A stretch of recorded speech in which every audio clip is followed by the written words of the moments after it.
All right, good morning, everybody. Welcome. So glad to have you all here with us this morning. This is our first Valley Learning Community event of the year, so we're happy that you all could make it. I want to introduce myself. I'm Lori Schumacher, and I'm a program director for Center for Human Services. And for Strategies 2.0, I am your learning community facilitator. And along with me, my partner, Jen Rangel, who's waving, but she's off camera right now, so you can't see her. Anyway, Jen and I do this together. And so again, we just want to welcome you. What we're going to do right now is do a quick check. As you all know, our technology divas, Shane and Carrie over here, are amazing. And they spent a lot of this morning trying to get everybody hooked up, connected, hearing, seeing. So we just want to make sure before we get going that all systems are go, right? Cool.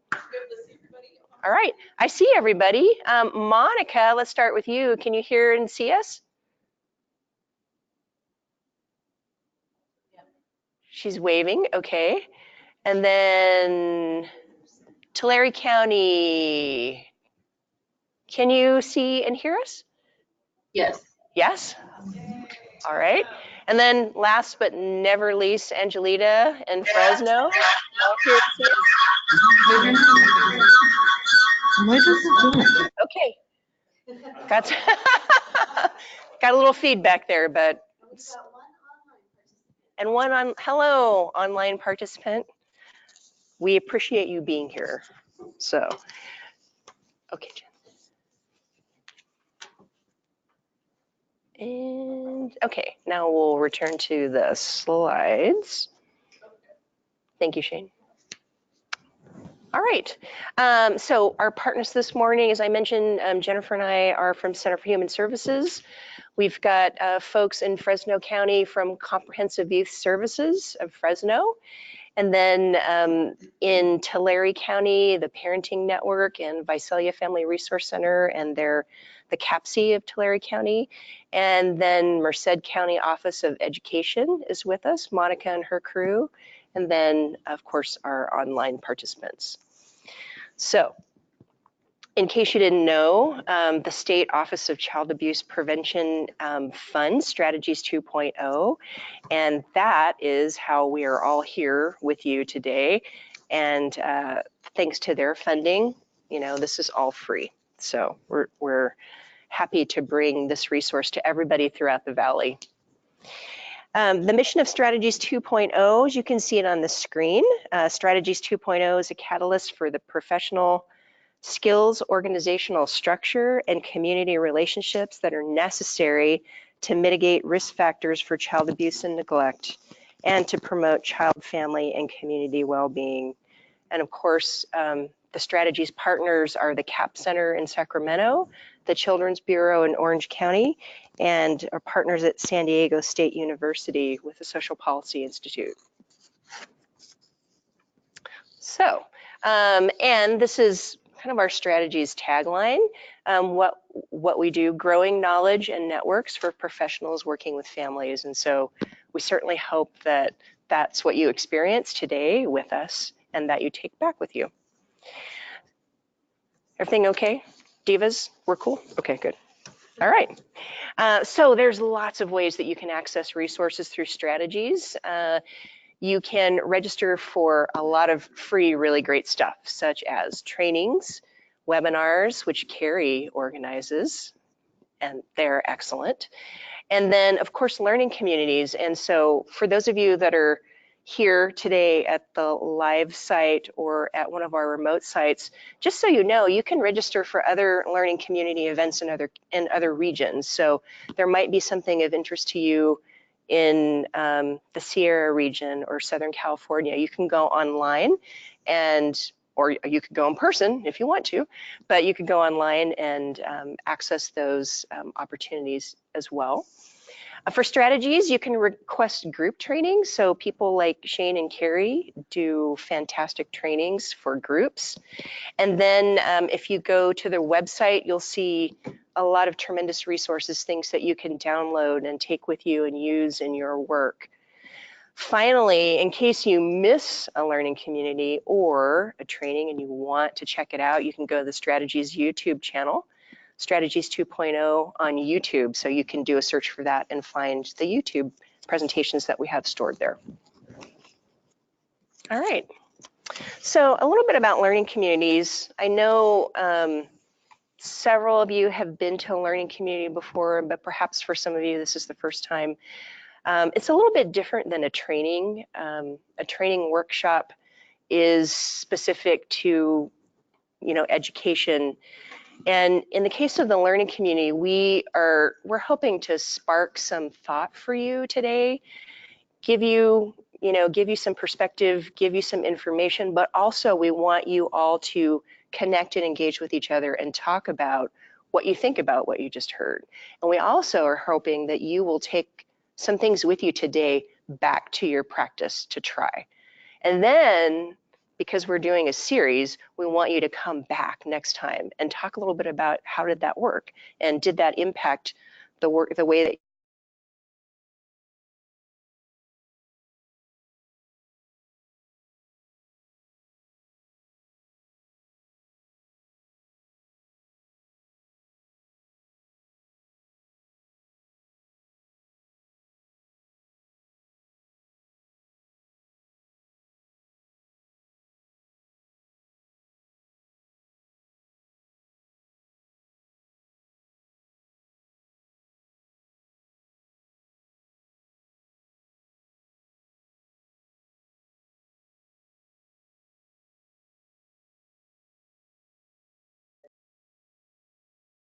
Okay, we're okay? Okay, good. Ask that you limit sidebar conversations, appreciate that very much. And also, if you would silence your cell phones so we can have some focused time here. And then practice self-care. Of course, we've got snacks and water over here. If you don't know where the restroom is, you go out all the double doors, go down the hallway to your left through another set of double doors, and then there's restrooms on the right. If you get lost, you just keep going to the right and you'll find restrooms on the left further on down the hallway. So, and same goes for those of you at our remote sites. I'm sure that our hosts have checked in with you and let you know where the restrooms are. And just a little bit about this year and our focus. What we're hoping to do is really build on what we started last year. So Jennifer and I spent a lot of time going through a lot of evaluations. We looked at evaluations from all of the learning community events from last year to see if there were themes that emerged and to really have an understanding about what people wanted to learn more about. And so that, the result is, for example, today, what we're going to delve into with our guests, and that's father engagement. We heard a lot about father engagement last year and how, wondering how do we promote resiliency in the fathers that we're working with. So that's an example of, why evaluations are super important to us. And yes, we absolutely do look at those. So just so you know, today we're hoping to build on that. We're going to build on the learning related to resiliency and protective factors from last year's learning communities. We are hoping to deepen our understanding of best practices, core practices, and highlight what's working out in the field. And that's one of the reasons why we're so excited to have Paul and Justin and Lamar with us this morning. And then finally, we want to give you some things to take back with you to try, some tangible how-tos. So when you go back, you can try something and, something different in the work that you're doing with your families. So today, specifically, our objectives. First of all, we want to create shared practices to promote resiliency in fathers throughout the Valley region. So it's really exciting to have presenters from different areas of the state. So I think that is going to lay a great foundation for our learning this morning. We want to spark ideas to promote father engagement. And so I think that will happen quite naturally once our panel gets going. We're hoping to connect you all with regional partners and give you opportunity to share the things that are interesting to you that you want to try. And finally, we want to promote and increase the knowledge of family strengthening and protective factors in the work that we're doing with families in our Valley region. So if you're a social media-ite, like I know many of you are, we love it when you take photographs, post things. If you do that on social media, you can use the hashtag ValleyLC and hashtag Build Resilience, and we would love that. Show people what is happening in the Valley. And then just a little bit about today. Our agenda is, we're doing welcome and introductions, and shortly I'm going to invite Jen up to do a warm-up with you all. We'll have our guests panel after that, and then they'll do their presentation. We'll have time for questions and answers after that.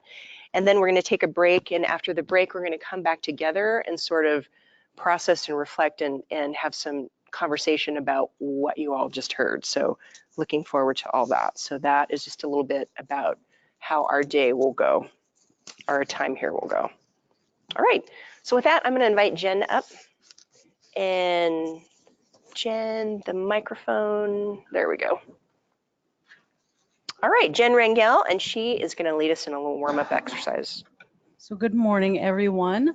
I'd ask everyone to stand up and find a partner that you don't work with normally, or maybe that's not at your table. So if everyone can pair up with someone that they don't know. I'll give you a few minutes to do that. And our panel, you're welcome to participate as Please well. participate, panel. Yeah. And then, so once you have a partner, if you can go ahead and introduce yourself and your agency. And then the question you're going to talk about is, Might want to wait a sec, Jen. how have you reinvented yourself in your life? Okay, so introduce yourself, where you're from, and then how have you reinvented yourself in your life?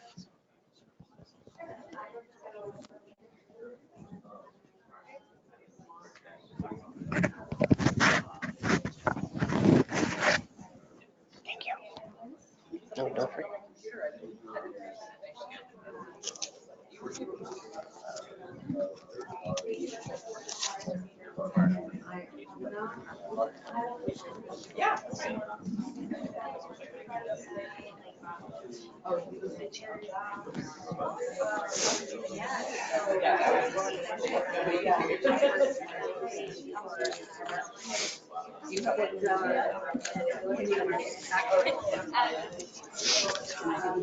Thank you, Jen. Oh yeah, you got a brand new one to test out.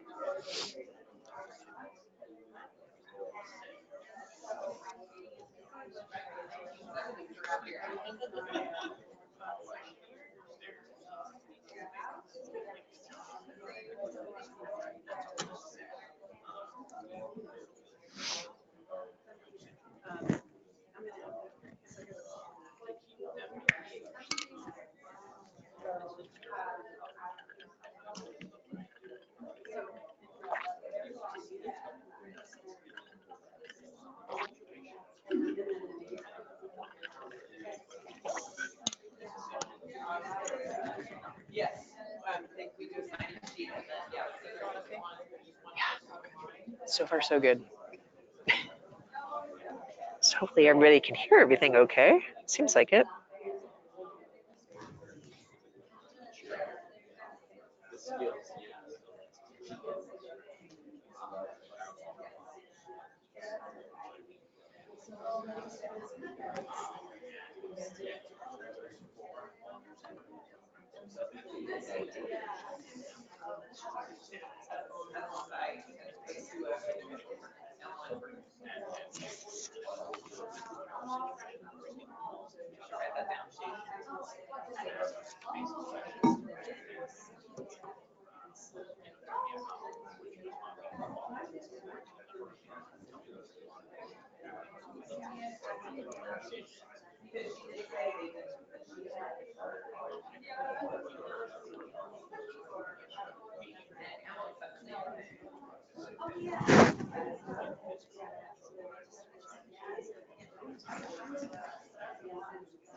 Yeah, I don't understand an apprenticeship, but what it means.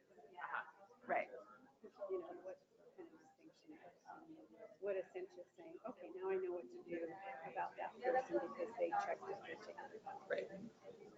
So none of these people, for sure. Correct. But just occurred to me when you mentioned that about that person. That she should have gotten.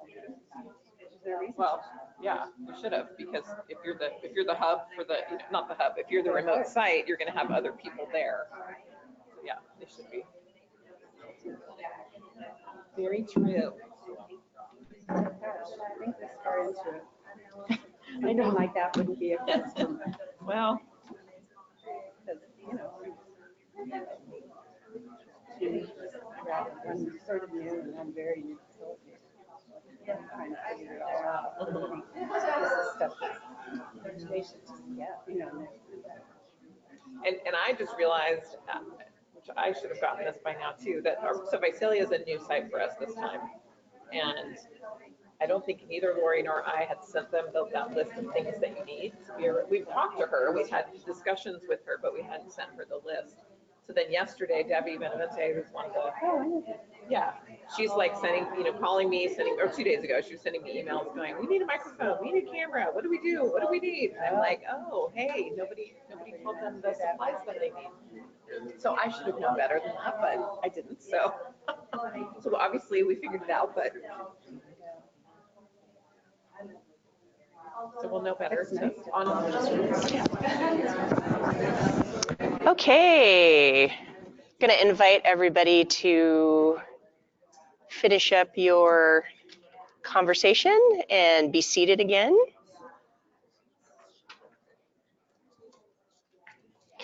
We really love to take this time to get people connected, and we use our Parent Cafe questions to do that. So hopefully you got to know somebody a little bit better this morning and had an opportunity to connect. So appreciate that. All right, panelists, I'm going to welcome you all up here to the front.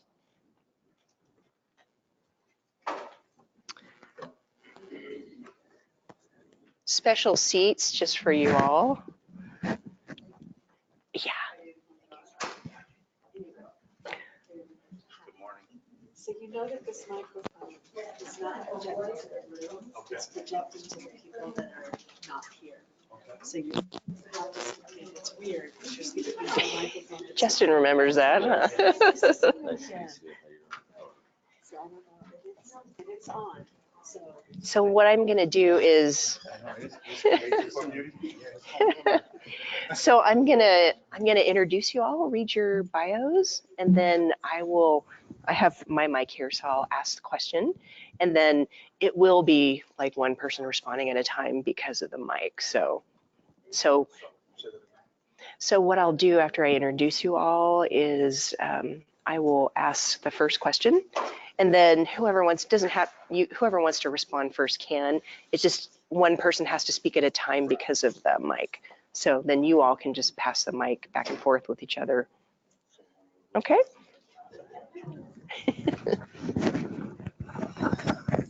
All right. All right, we have our panel in place. So what I'm going to do is just take a moment and introduce everybody to you. And I think everybody can see the panel, right? Or when you, fantastic. Okay, so first we have Lamar Henderson with us. And Lamar is coming to us from Merced County and their Human Services Agency. Lamar has 15 years experience in human services and foster care programs. As a UC Davis trainer, he's delivered the Employee Development Series 1 and 2 in several counties, and he's trained on the topics of engaging fathers from a strength-based trauma-informed approach and navigating change. He's been a program coordinator for 15 years, and developing, implementing, and delivering innovative specialized program for the County Human Services Agency. Lamar is a certified parent educator and has over 20 years experience in case management and customer service. He's also been involved in policy development and change management.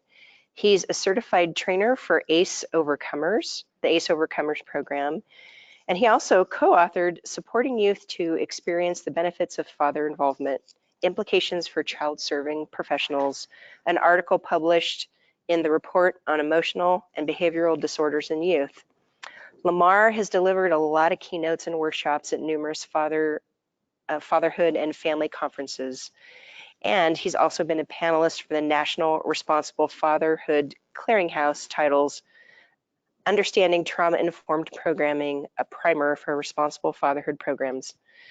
In May of 2019, he was asked to deliver a keynote address at the San Luis Obispo Parent Empowerment Conference, and the message was on resilience and self-compassion, and it was well received by the clients and professionals.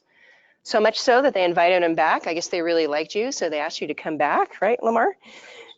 Yeah. Whew, that's a good place to go, right?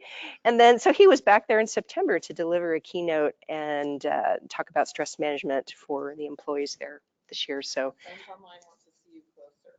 there we go. Friends Online.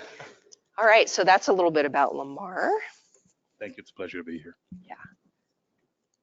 And there we go. There's that guy, Justin. Justin Margolis. Justin was actually with us at our first learning community last year when we were talking about parent cafes, so we're happy to have him back. Justin is the parent cafe coordinator, and I think R&R means referral and resource education, and outreach coordinator with Valley Oak Children's Services. And Justin came all the way from Butte County this morning, or actually last night, but is here with us from Butte County. So Justin has been at the forefront of bringing parent cafes to the North State. And he's been facilitating parent cafes weekly for almost 7 years. Justin brings a very diverse background to the work he does with his community and beyond. Justin has firsthand knowledge of the same struggles many in the community that we work with have experienced. Having the same history has added a very important component to his ability to connect with the community and to gain their trust. Justin's currently enrolled in a bachelor's program at California State University in Chico and is a leadership fellow with Class 11 of the Sierra Health Foundation. Justin has presented and facilitated numerous sessions on parent cafe, fatherhood programs, and community protective factors.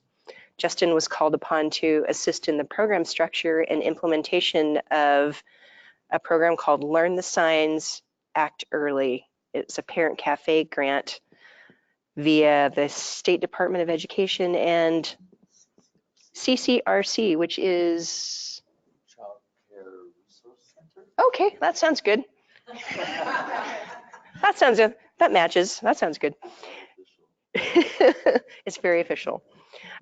Justin works with fathers on a daily basis, doing a lot of programs like his Dad Life Group, one-on-one meetings, 24/7 Dad, Inside Out Dad, and a soon-to-be boot camp for new dads. Justin himself is a full-time single dad, and he's been raising his children alone since his youngest son, Devin, was 15 months old. And Devin is almost 17, and there he is. So good work, Justin. Love him to death. Justin prides himself on his work and helping uplift and strengthen fathers and families in his community and beyond. So that's a little bit about Justin. So welcome, Justin. Thank you. All right. And finally, this morning, we have Paul Prado, and Paul's an MSW who came from Tulare County to be with us this morning. And so we're so happy that Tulare County is here and also with us remotely for the first time. Thank you all for that. Paul is a program manager for Parenting Network at the Porterville Family Resource Center and has been in the field of social work for nearly 8 years. Paul's been involved with social justice issues surrounding poverty, education, and also environmental issues in the San Joaquin Valley. He completed his graduate internship for 2 years with Tulare County Child Welfare Services and has been in the field of family strengthening efforts for the past 4 years with the Parenting Network. In this capacity, he has observed a systemic issue with the lack of fathers being a part of the process being absent or not being involved at all in the lives of their children.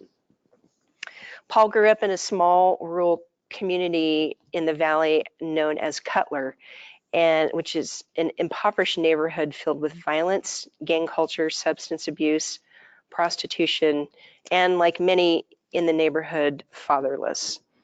Paul would not leave the neighborhood unscathed and was on a path to prison to share the fate of so many men in his family and neighborhood.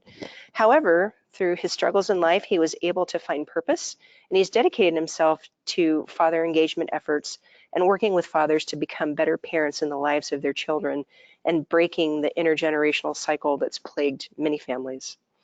With the Parenting Network, Paul has helped to adopt and implement Project Fatherhood, which helps to address the needs of fathers, children, and the families they serve. All right, so welcome, Paul, and a big hand to all our panelists. So I have a series of questions, not very many, 3.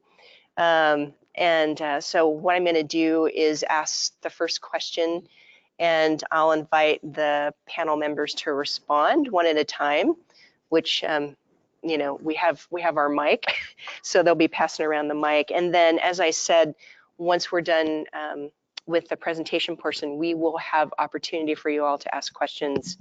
So whether you're online at a remote site or here, there will be opportunities for that. All right. So my first question is simply, why do you do what you do? Why do we do what we do? Why do I do what I do? Well, first, I want to acknowledge and appreciate my fellow panelists for their passionate and dedicated work to children and fathers and families. And I want to thank you guys for inviting me to be here today. I'm just humbled and to be here and share my passion. So why is it that I do what I do? This is what I was born to do. Absolutely. This is exactly what I'm supposed to do at this time in my life. And I know that that might feel like a broad and maybe a far off kind of response, but I cannot define it any more clearly. I feel like this is definitely part of my life purpose right now. This is exactly what I'm supposed to be doing in this season of my life. And that's evidence when I look back upon my life and I think of every situation, be it good, bad, or indifference. It all makes sense.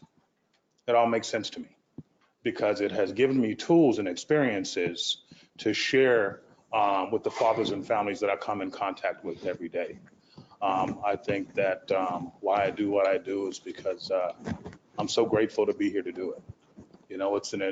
Gratitude is amazingly empowering, and so when I can get up every day and know that if my head is clear and my feet hit the ground and my body's working most of the time, then I know I can go out there and serve my community and humanity as a whole through working with fathers and families.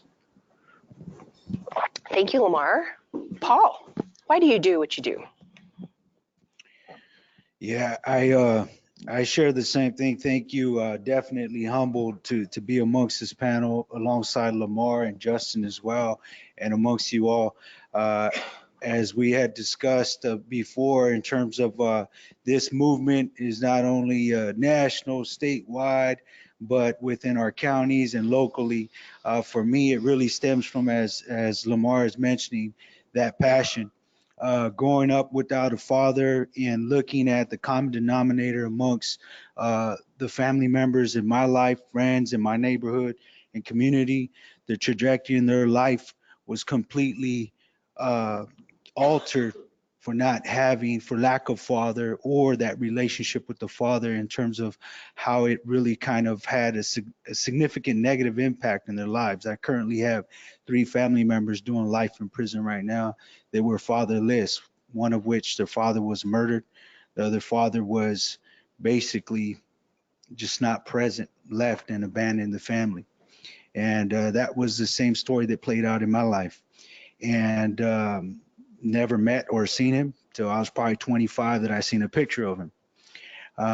Recall that when I was a child, if I ever had the opportunity to have my own family, to be able to look my children in the eye and know that I'm trying to do the best that I can each day, to try to be the best father I can be. So again, looking at the families and the lives that we've been fortunate enough to serve, and recognizing and seeing how it has impacted many families within our county, but even in our region, everywhere I go. And so for me as well, I do agree with Lamar in the sense that for me, it's very much purposeful and fulfilling for me to come around to have this opportunity where it's not coincidental. Child who grew up fatherless and now working with organization within our county and other county partners to really kind of push the ball forward and ring the bell for father involvement in a real way and with concrete steps towards making efforts to create change within the region because of the issues that we are inundated with within our county, and recognizing that. So again, thank you so much. And this is why I do what I do. Awesome. Thank you, Paul. Appreciate that. Justin, last but never least. No. Why? It goes down in experience. You know, Why do you do what you do, Justin? Why do I do? Well, it is an honor and a pleasure to be on this panel with these distinguished gentlemen here. Why do I do what I do? As Paul mentioned, I have some experience of growing up without a father myself. I met him when I was 10, and that was he was the reason why my path went the way it did. You know, I've experienced gangs, drugs. I've been incarcerated a few times. My oldest son was born while I was in prison. So I hit every statistic that you can imagine, coming from a teenage parent, a biracial family, dad was absent, born and raised in Los Angeles. So all the statistical box I checked. And so along that path, it was, just trying to figure out who I am and make it, and just try to survive in a world that was pretty cruel and pretty wild and hectic for me. I do what I do now because came a time when I was incarcerated at 28 where I had enough. I was like, this is it. My son was born, I was incarcerated, so he was about 2 at this time. I had about a year to go, and I was like, I need to do something different. I know what my future is going to be if I don't. It would be death for sure. And so that's kind of not what I wanted to encounter. Got out of prison and somehow got a job with the agency not with the agency I work for now, but I got a job at a screen printing company. And eventually the agency I worked for offered me a job. They were paying my childcare for so many years. And some fatherhood stuff came about. They're like, oh, you'd be good at this. And I was like, yeah, I probably would be good at this. And so they hired me. It's just, I do because I want to give back. I want to break the cycle. My father is a long-term drug addict. He has about 4 or 5 years clean out, which I'm grateful for. I followed in his footsteps. I probably surpassed him in some ways, but I wanted to break that cycle. I didn't want to, have kids that had a dad who was in prison their whole life or who's a drug addict or things like that. I wanted to be present in my kid's life. About 2 years out of prison, I became a single father to Devin, who's on the picture up there. And it's just been me and him for so many years that it's kind of, it's been different. So I had to grow up and learn how to be a man in a quote unquote normal society when that's nothing, when I didn't have any example to lead me. And so I'm doing my best just to give back and be a source of encouragement, a source of pride, a source of someone that could kind of follow in my footsteps. Through the programs I do, I'm hopefully touching the lives of other men in my community. I live in a small community, so it's really, I do a lot of one-on-one work, which I get to connect with men and have conversations and really do my best to give back. It's not always easy, and I know the path. I see what happens when guys, relapse or in and out of prison, but I've been there before, so I know what it takes. It's not easy, but I do because I'm passionate about it, because it feels natural. It does not feel like work. They always say you should do something that does not feel like work, and this is kind of what I do. I'm honored to be up here. I'm grateful to have met these 2 gentlemen here. I've kind of, Lamar's turned me on to some programs that I'm currently trying to implement in my county, and I'm just grateful to have the opportunity to sit on this panel. Awesome. Thank you, Justin. Appreciate it. All right. Thank you for sharing that. Why do you do what you do? Second question is, we're helping that you can tell us a little bit about how your work builds resilience in fathers. So that, tell us a little bit about what you're doing to build resilience in dads and what that looks like in the work that you do. Thank you. So the question is, what does our program or what does our work do to help build resilience in fathers? I think that first and foremost is that I see the strength and I see the resilience and acknowledge that from the beginning. Okay. And so sometimes it's about holding someone's hope until they're ready to hold it for themselves. I think that my story is a little bit different, than the two gentlemen and the panelists that I'm with now, and that I had an amazing father who was there every day of my life. And so, I bring that experience to the table as well. That doesn't mean he was perfect, but he was perfect for me, and so we support resilience within our fathers through a variety of different approaches. I think first and foremost, we're a trauma-informed program. What do I mean by trauma-informed? I think that we were trauma-informed before it was a buzzword. It's very Should have put it on a popular now, t-shirt, yes. 16 years ago. But what does that mean? That means that some of the behaviors and emotional reactions that would get people kicked out of programs, we see it as now you're actually engaging in the program. And so that has been our approach since day one. Ways that we build that resiliency is that we constantly reinforce and focus on the strength. The fact that you're involved, the fact that you're showing up to our office that tells me all I need to know about who you want to be as a father. And one of the questions I always ask dads that I work with is, what kind of father do you want to be? Not what I say you should be, not what society says you could be, but what kind of father do you want to be? And one of the programs that we offer, Boot Camp for New Dads, we ask two very profound questions when we start the workshop. And the first question we ask is, give me words to describe your dad. And then we'll have a huge piece of posted paper up. And it's interesting because every time I ask that question, it gets very quiet in the room. And then eventually someone will say, well, he was a hard worker, he was a good provider, a disciplinarian, a teacher. But it will inevitably, in every single workshop, someone always says, well, can I say whatever I want to say? And we say, absolutely, this is your time. This is a safe space. Give me words to describe your dad. And that's when you hear, I don't know, I never met him. Or he was violent, or he was distant, or he was an asshole, or he was an inmate or an addict. But whatever they say, we put that on the paper, okay?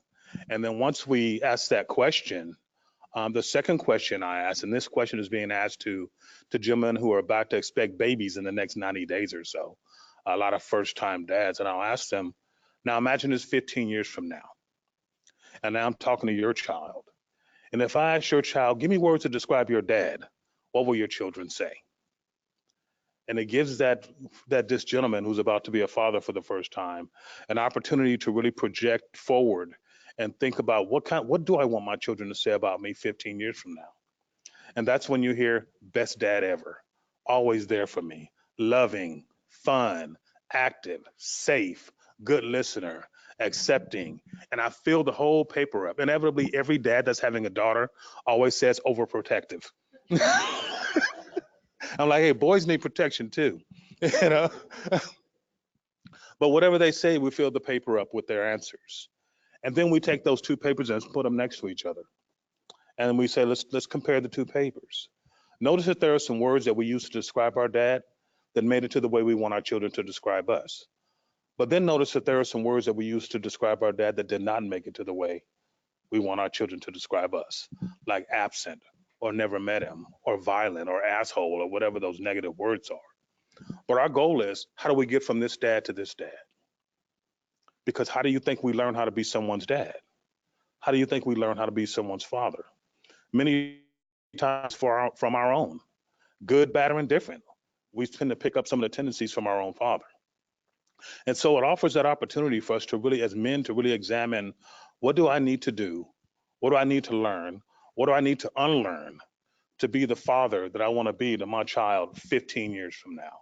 And I think that sense of hope, I think that sense of promise, I think that sense of opportunity builds in that resilience. That, you know what, maybe I've dealt with the hardest times in my life, my own self-imposed pitfalls.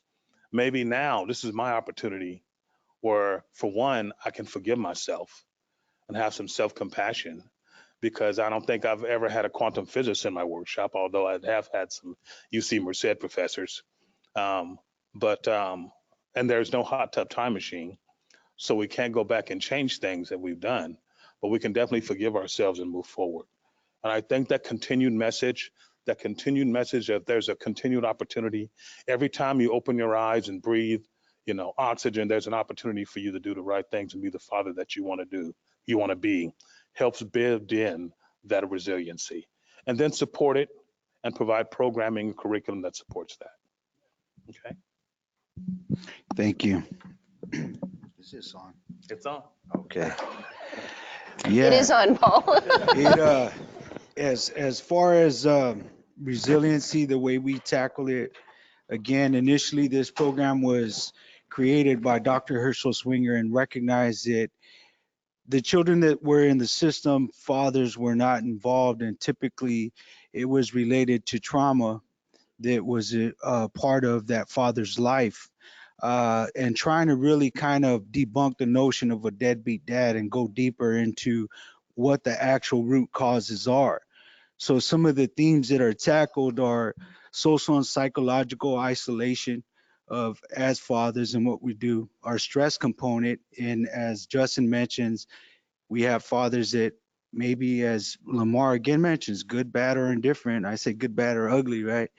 And how do I parent? How do I be a father when I was never a father? And I'm trying to do all the right things. I'm trying to work. I'm trying to do family. I'm trying to balance these things. And again, sometimes we have our fathers that are involved in the system. And the system is very unforgiving. And at times it's just very demanding and saying, make it work.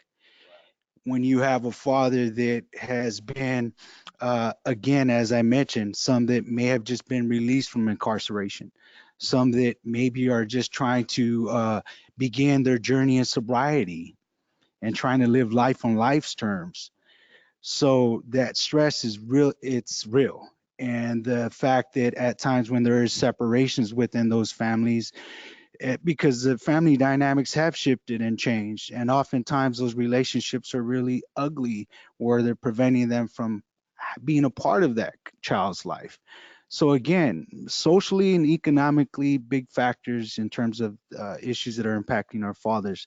So looking at that stress component, the other thing too is that self-esteem, because of what they've gone through, begin to question themselves.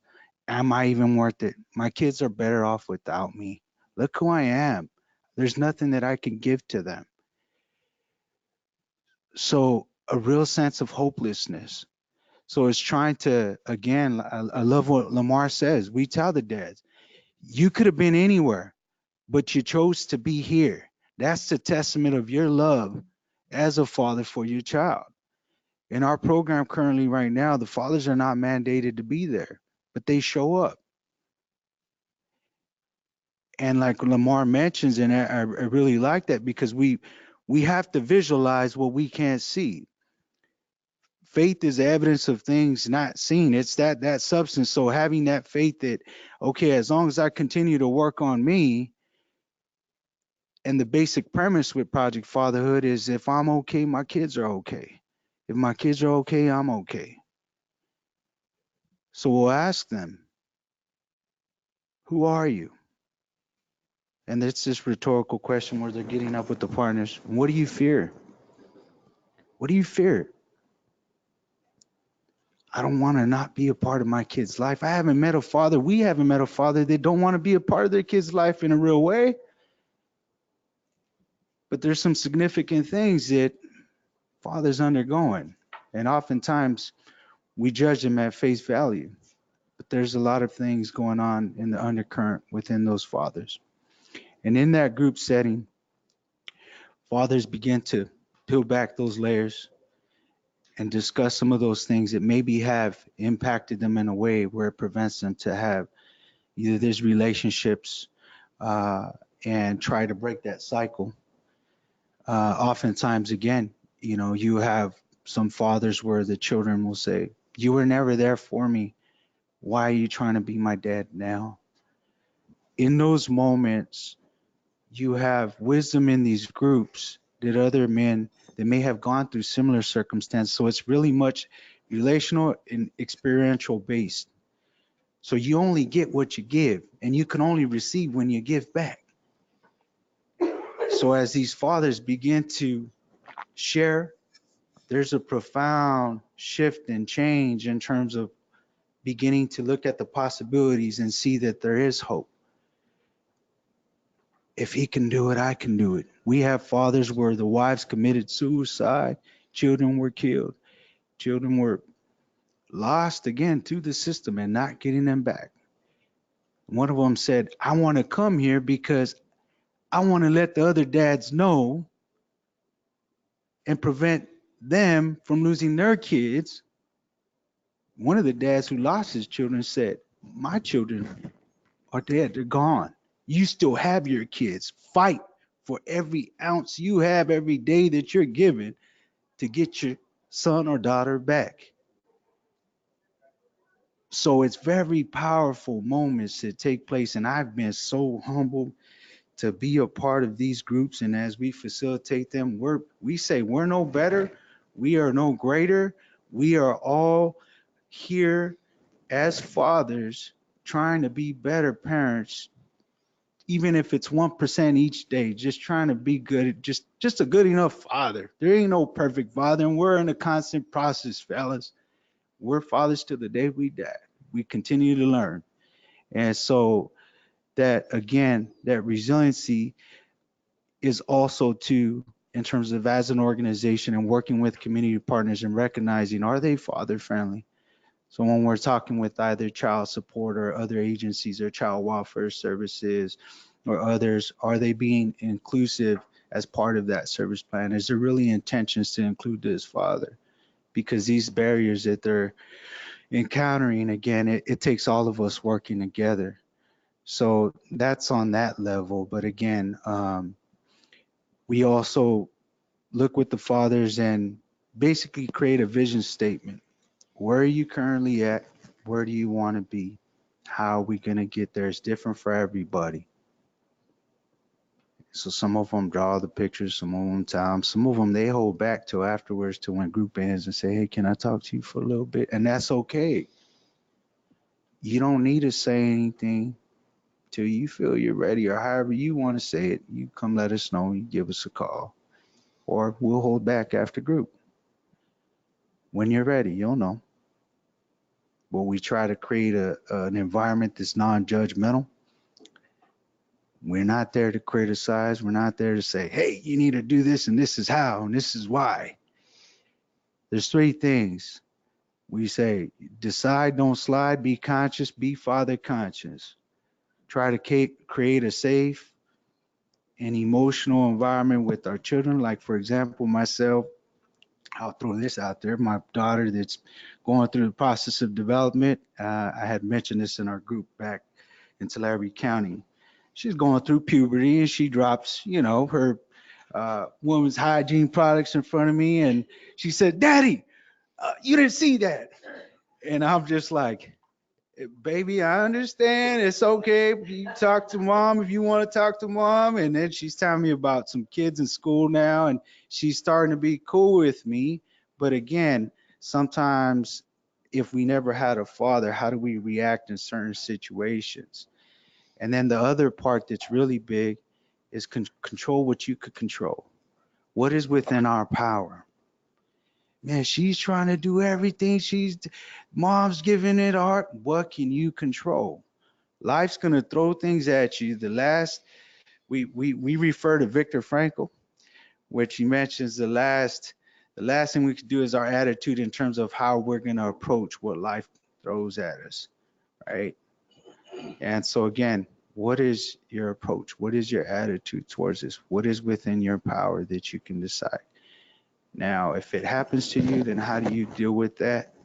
But are you creating or contributing to the problem that is being that's happening within the family?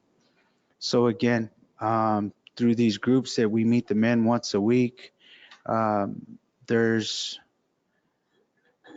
some significant stories that take place within those groups amongst these men when they feel, like I mentioned, not being judged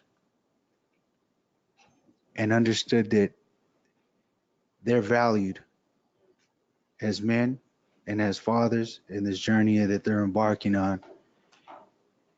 And so I want to just kind of end with that because I want to pass it to my brother Justin here. But that's some of what we do within our organization to help promote resiliency amongst our fathers. Excellent. Thank you, Paul. All right, How- Justin. I should have said earlier too, if you feel like you want to stand up, you can. I know it's hard sometimes to be seated, and we could figure out the camera if we need to do that. Thank you. How to promote resiliency in fathers. The biggest program I have going on right now is probably Inside Out Dad. It's one of my favorites since I do have direct experience being incarcerated and a father. And I think one of the best ways I go about it is I came to the education part of this whole thing last. So I just go into it 100% who I am and true to myself and make friends with these guys. And so I think that's a gift, and the experience is a gift as well since I've been through it. I think that's one of the ways is to promote resiliency. I go in the rooms, we shut the doors, just me and the men in there, and we talk about real stuff. I tell them it's not going to be easy to get out of this stuff. There are pitfalls. It is difficult. It can't be, heart wrenching. There are times where you do want to give up. There's times that I wanted to give up, and just be open and honest. It's not my job to sit there, as Paul says, to judge anyone, or we don't judge people, period. It's just we're in there as a group of men really trying to walk this path. To promote resilience, I think I have to be honest with everyone that, the steps you take, the way you get to where the destination is your own. It's not going to look identical to anyone else. It's not going to look like mine. I've had some luck. Everyone will have some luck, but there could be chances that you get locked back up or things don't go your way, and you just have to fight through that and learn coping mechanisms and tools and things like that to where when things get out of control and they get a little bit too much, where you can kind of work through that. If it's calling me, it's coming to my office, I'm always available. I give my cell phone number out. People know where I work. And I want to be that resource. I think that the biggest gift I was given was people on my journey, in my pathway. I'm not going to let you fail. I'm going to be here for you. I'm going to do whatever I can. And so that's kind of my responsibility as well, is to make sure that people know that I'm there for them. If they need something, I will be there. If it's a resource, if it's someone to talk to, or whatever it is, I'm always there. The journey can be painful, and I have to be honest about that as well, that,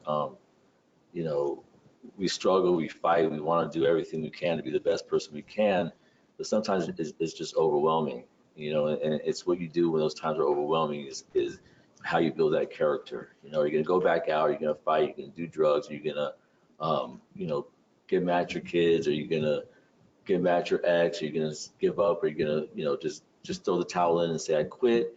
Or are you going to, take a step back and realize what you're doing it for? When you're so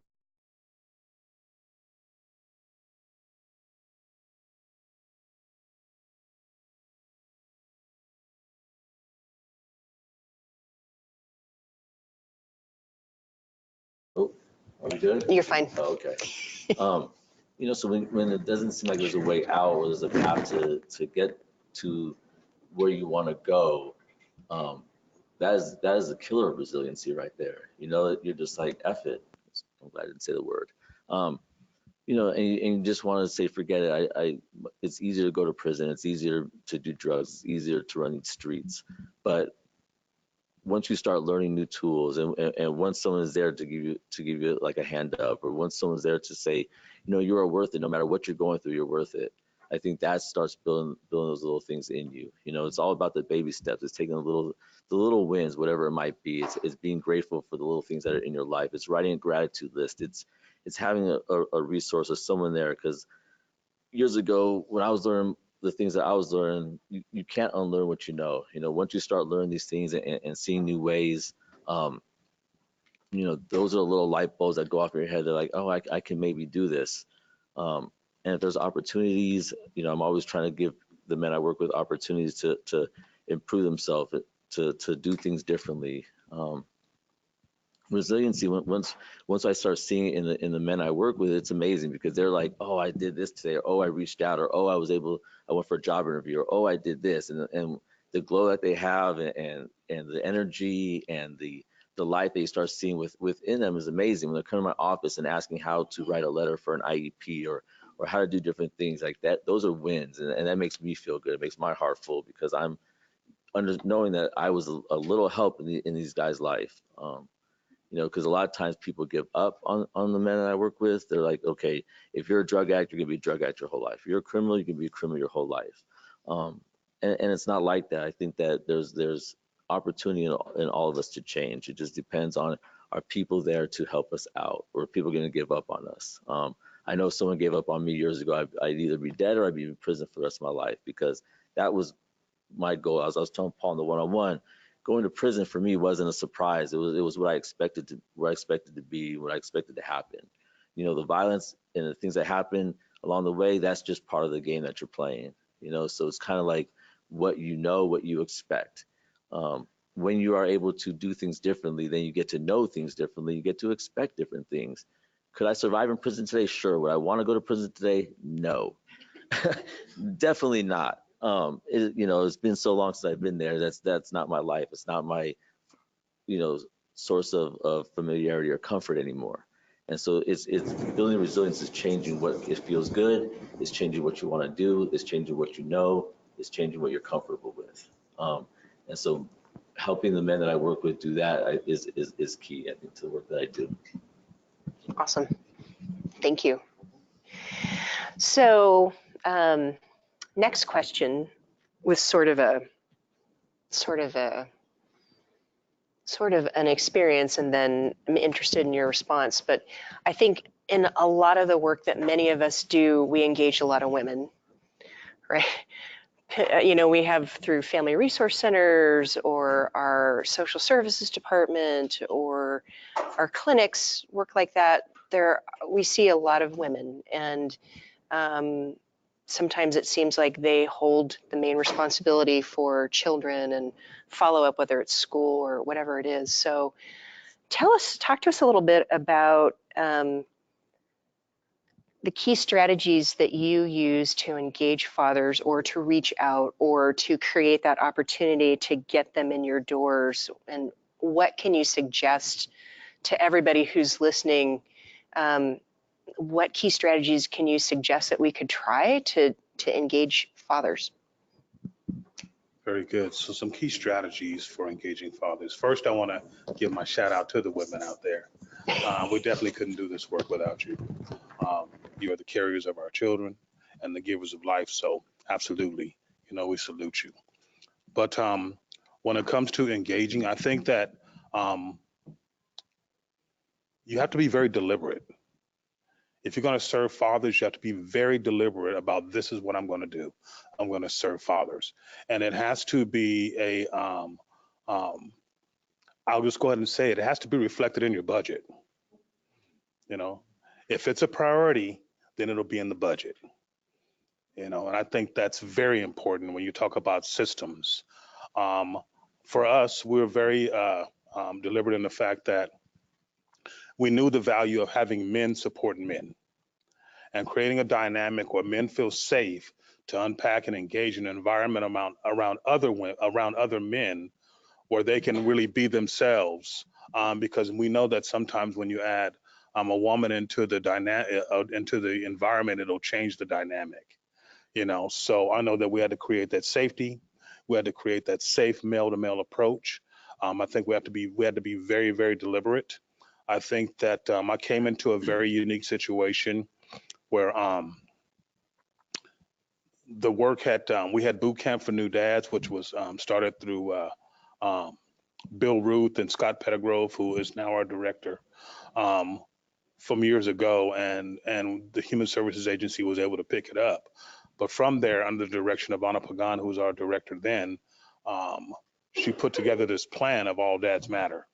Okay. And so during that time is when the George Bush administration was providing all the healthy marriage funding. And so they applied for a grant. And at this time, I wasn't even working for the Human Services Agency. I was doing other work. And so they applied for the grant and they kind of brought me in. I was the first full-time employee. And so they were not chosen as a grant participant. And it was one of those situations where our director at the time was one of those type of personalities where she said, "Oh, you don't want to partner with me? Well, great, then you can follow behind me. And I'm going to show you how to do it." You know, and so we call her the Dragon Slayer because she really laid the path, you know, for us to come in and do this amazing work with fathers. But one of the things that I respect most about her leadership is that she hired me and she trusted me to do the work. Okay. She trusted the fact that, okay, I'm going to provide resources. I'm going to provide opportunity. She trusted her ability to choose the right people to do the right work. And I think that is critically important to engaging with fathers. You have to choose the right people. You have to choose they have to be in the right place. And the thing you have to understand is that this is not missionary work. I'm not going in to say, I have all the answers and you don't. Let me come in and fix you. You know, it's from a perspective of, you know what? I'm just a work in progress, just like you are. I've had the advantages of taking some classes and going to some workshops.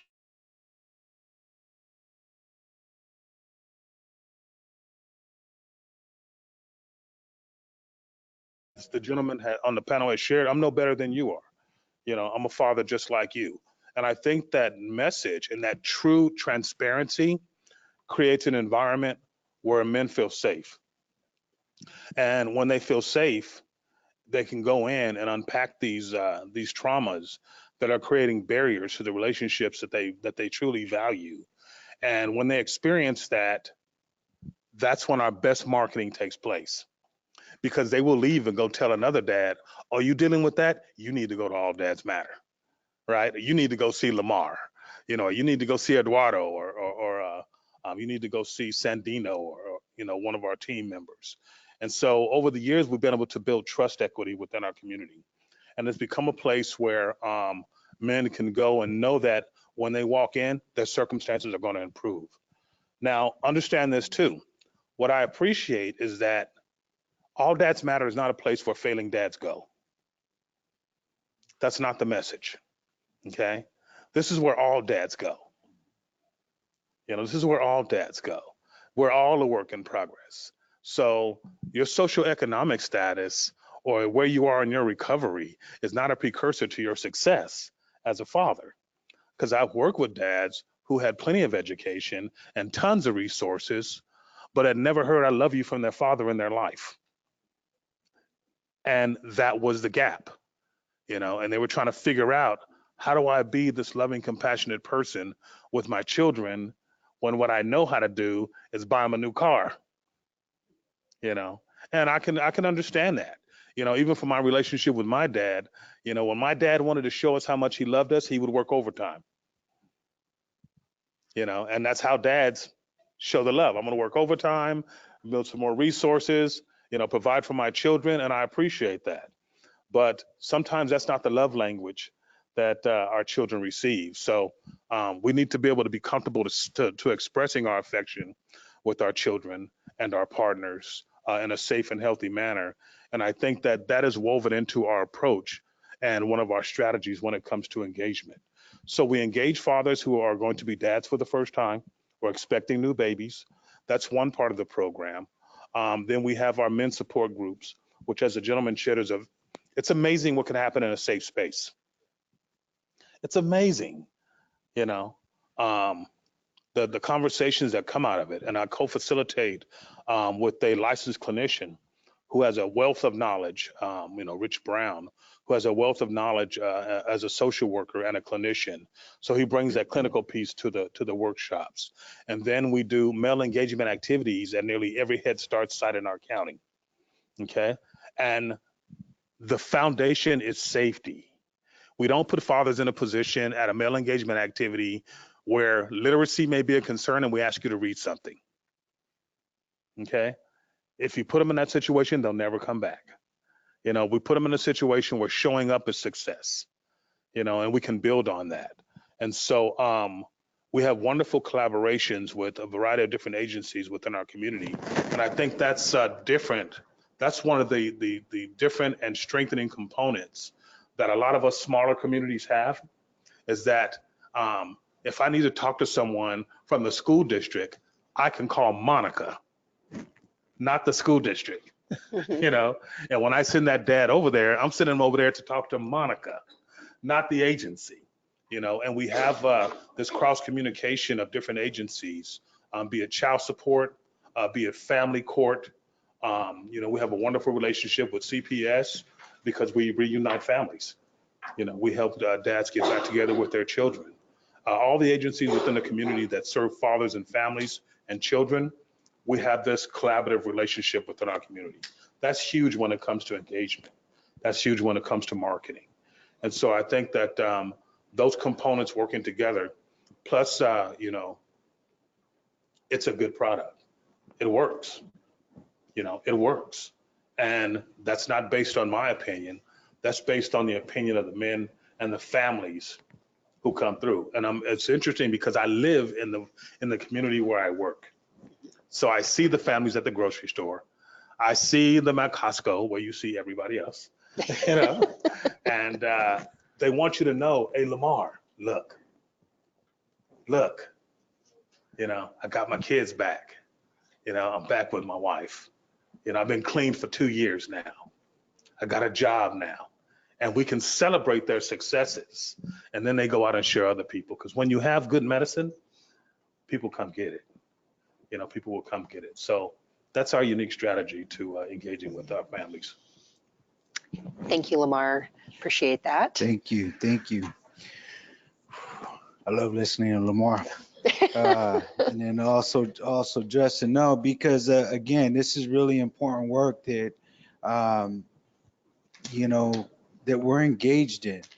And it is really kind of, we carry the voices of those fathers, you know, with us, and in terms of the region and where we represent it, no matter where you drop me at.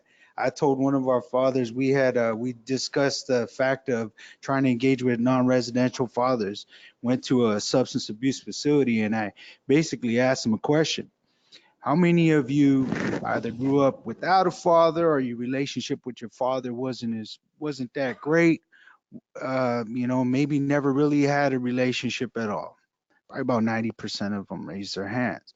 My point to that is that I'll go anywhere and everywhere. And I told them, I'll go in the ditch if you're there and you got kids and you want to be a good father. I'm going to be there. We're going to be there as an organization. And so that's the thing. And as Lamar's mentioning, is that strategies, sometimes it's thinking outside the box. What have we been doing? If we know better, let's do better. We talk about family-centered practice, but father's not a part of that equation. And so oftentimes, you know, either like I mentioned, systemically within some of the organizations, the discourse around fathers or the perceptions or biases that might be within the organizations, do they even reflect not only the attitude, but also to the staff where, and I know in the field of social work, it's predominantly females. And so again, the structure within the family dynamics within currently now, it's half, maybe about a quarter. There's half the divorce rate, but like within our organization, there's 30% are single parents, 30% have been separated, divorced, 30% in a relationship. So initially, like for us in having the group and what its inception of the program was targeting those particular fathers. However, as Lamar points out, doesn't matter in terms of any socioeconomic or cultural, sexual orientation, whatever, race, creed, class, religion. The common denominator is that you're a father or caregiver, and sometimes we have grandparents that are also there, or stepfathers that are in these blended families trying to find a way to be a part of the family because of their love. And so again, it is creating this type of, if I like how he says it, it has to reflect your budget in terms of your priority. I really do like that. I believe in that because we say that we know better, but are we doing better? And are there concrete steps behind that?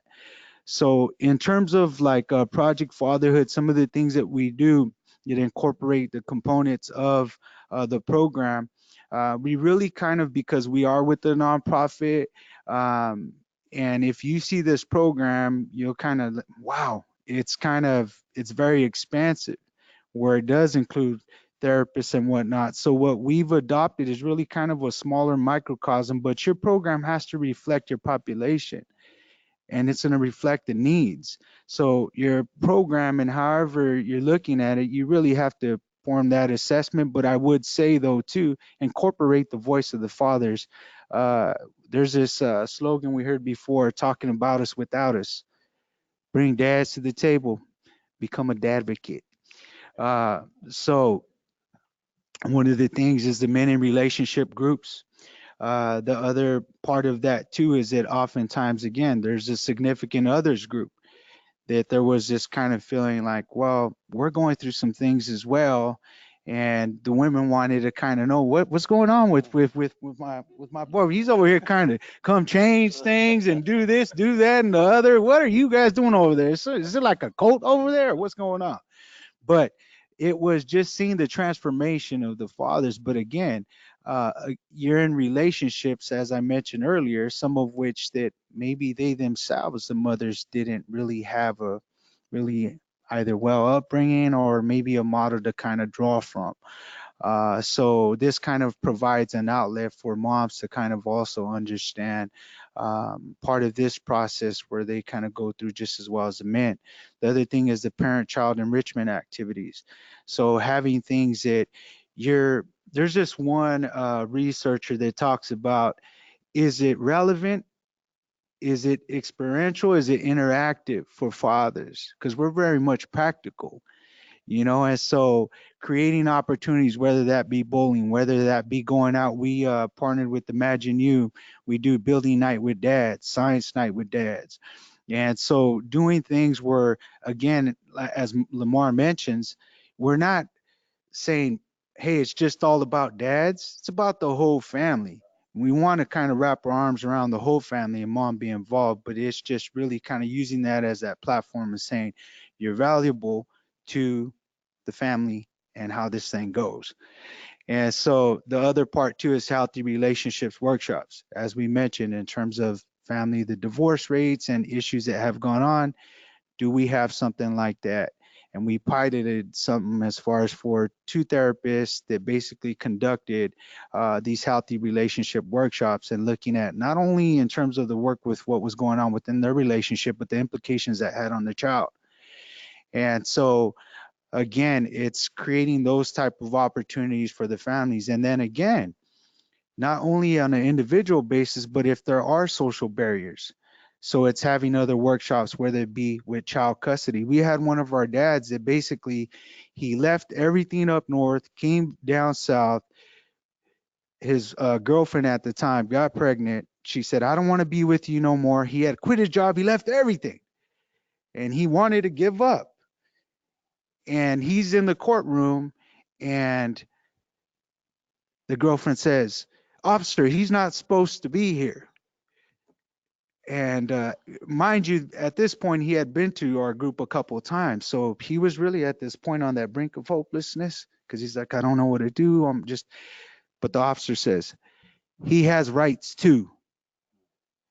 You should have seen the smile, like you said, that beamed on his face because it gave hope.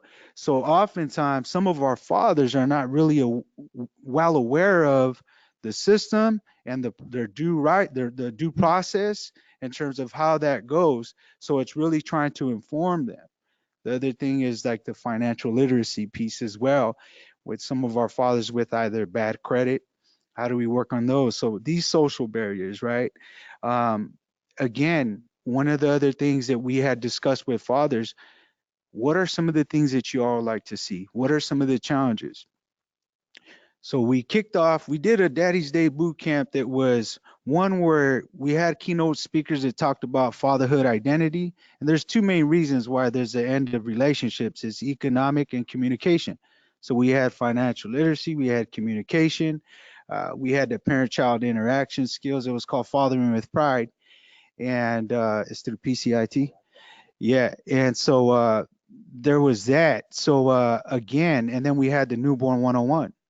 We have some of our dads that are, it's different ages. And here's the thing, don't try to, I would suggest that what we've learned is that sometimes, like in our community, they'll say, can you just put the teens just together?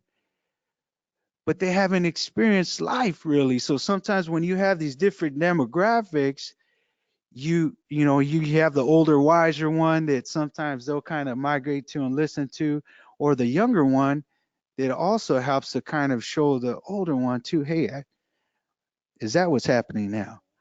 Like with social media and all these other types of things.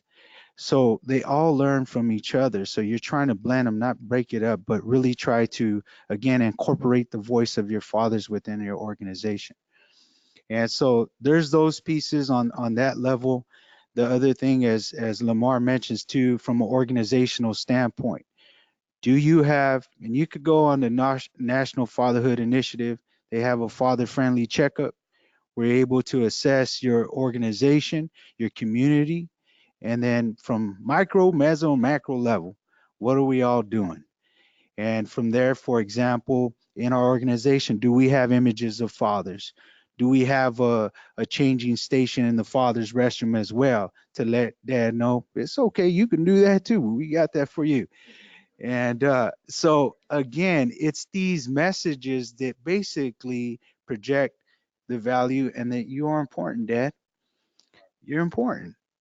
And so there's those types of things to just to kind of look at as well.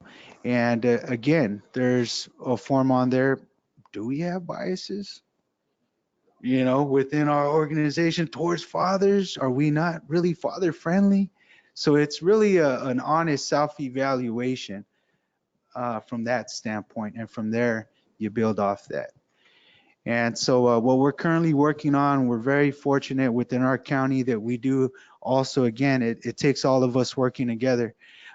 Different agencies, child welfare, public health, mental health, looking at the different entities, education to come about, and we formed a council that is going to look and try to spearhead father involvement and father friendliness. And what does that look like across the spectrum? Because we all don't do the same thing, and that's okay. But again, where is our role in this? And how can we help support these efforts within our county? And so that's the larger piece of it. And I would just say, just kind of, those are some key things right there. Okay. Thank you, Paul. It's a tough crowd right here to be on the third in line of some great guys. So by the time it gets to me, I'm like, oh yes. And at one point I was like, oh. I see you writing a lot of notes. Yes. I was like, as they're talking, I'm thinking, and then I was like, oh, he said I was gonna say. So I'll follow up with the father-friendly checkup is amazing. We did that at our agency to see where everyone's where we're at and how we treat men, how we look, how we approach them, how we communicate, what are we saying, what does our paperwork look like, the parent A, the parent B.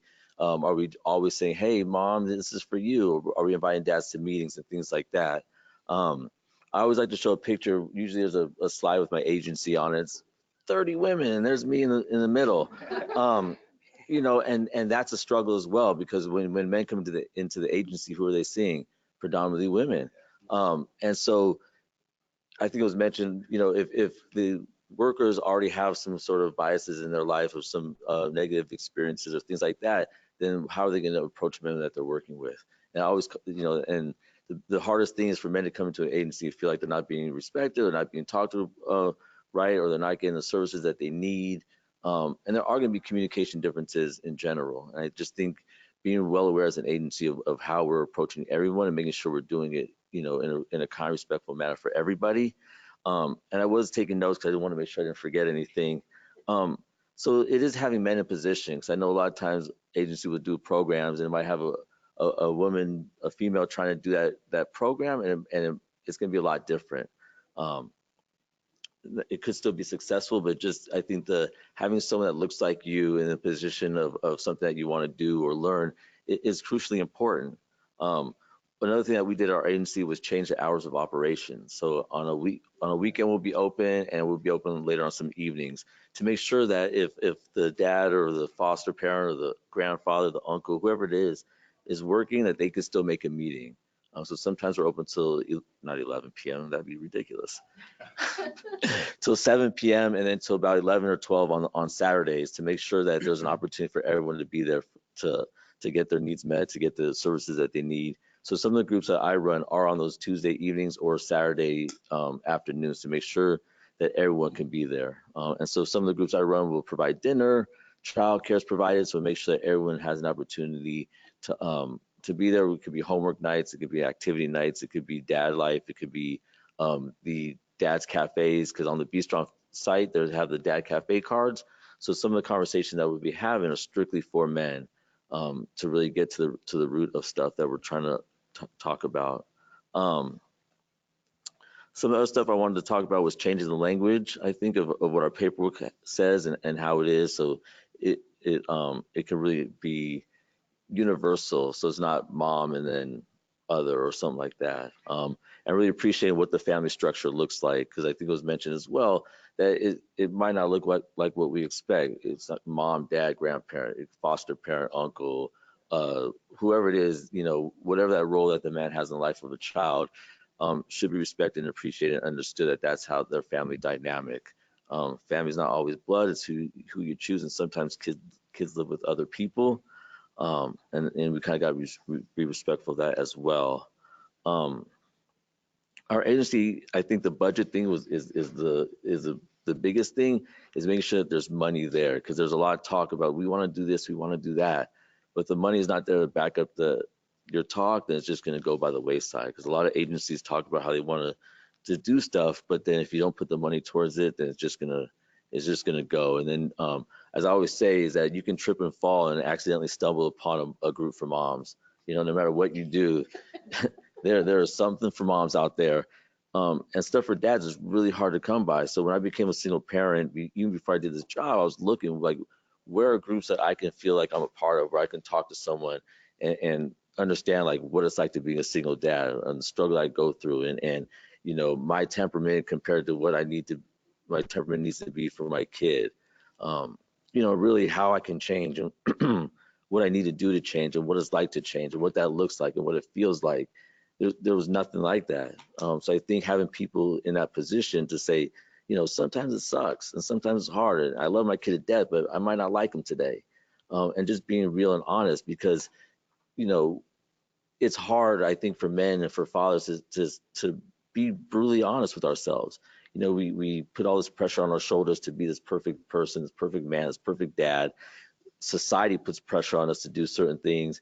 And then inside we're just like, damn, this is a lot, and I think as agencies, it's really important that we recognize that, and that we have people in position that people can talk to, that will be honest and say, it's okay, like this is a safe place, like you can come here, we can close the doors, we can talk, and we can be honest. Because if you can't, if we're too busy trying to fix the signs that we see and not the signs on the inside that we don't see, it's just the cycle's going to keep continuing, and we're not going to really get anywhere. I've been lucky enough to be at an agency where my CEO, Karen Marlatt, does her all to make sure that fatherhood is in the forefront. Everything we do within our programs is how we can also incorporate fathers, how we can work with fathers, and give the freedom to people that are doing it. I am the one that's doing it. I have tons and tons of freedom to try new things, to see what's going on, to travel here and be a part of this, to go see Lamar and see Dad's boot camp and things like that, and it's really seeing what works and what doesn't, but really have the opportunity to do it. As I think that as men, we just want to succeed. And I think when you have the support of agencies and the community, it's much easier to succeed than it is to fail. Oh, I thought you were gonna comment. Oh, no. I was just thinking, that have the opportunity to work with their agency as well, Center for Human Services, and Mhm. your commitment as in leadership to the fatherhood efforts has been amazing. And I would definitely be remiss if I did not acknowledge my man Emmanuel over here, who I met early within our work here in Modesto and Stan County, and the tremendous work that he's doing with fathers in this family and families in this community as well. Thank you. Yes. Shout out to E-Man there in the corner. Absolutely.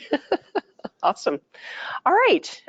So I think what we're going to do is open up the time for questions from everybody.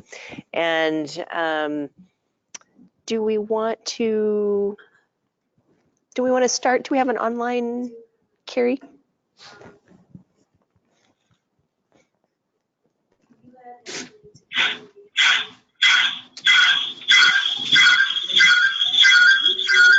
Technical difficulties. I will ask her a question for her. We're not sure what that feedback. But it's not good. So she was wondering, Oh, I'll bring it right back.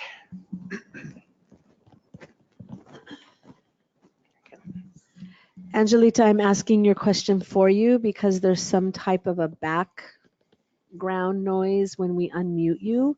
So she was asking about budget. Is there a program? Is there a line item on the budget? How exactly is that working? And then a second question on how this one might have been answered. She was wondering more of how you were bringing to the table. She said, share more, please. But I think that between the three of you, you might have shared more. Can I get a thumbs up from Angelita if you feel like that question got answered? Okay. But asking most about your budget, like how do you get that to be a line item? Yeah, we all want to know that. Who did you talk to do that? I'll start with Lamar here. I think that when we first started, we kind of looked at a lot of different funding sources. One, we were a Merced County Human Services Agency program. Okay, so we were not looking for funds through a nonprofit. We have that foundation of a government agency, and so that afforded us an opportunity to really focus on more of the programming and less of seeking funds. When we first started the program, it was most of the funds were coming from child welfare, the child abuse prevention dollars, things of that nature. We partnered with First Five, who partnered with us to provide the diaper bags for boot camp for new dads. But since then, over the past maybe 7-8 years, we've transitioned into the employment and training branch under family stabilization. And so we have a tremendous deputy director over there, Kamiko Vang, who provides us a budget of nearly a little over, including staff, over $500,000 a year is dedicated to fathers and programming within our community. Our director, Scott Pettigrove, continues to make it a priority. And so we submit a budget every year. We did have a very fortuitous opportunity where early in our practices, one of the Board of Supervisors' son attended boot camp for new dads. And I can say that since then, we have never had a budget denied.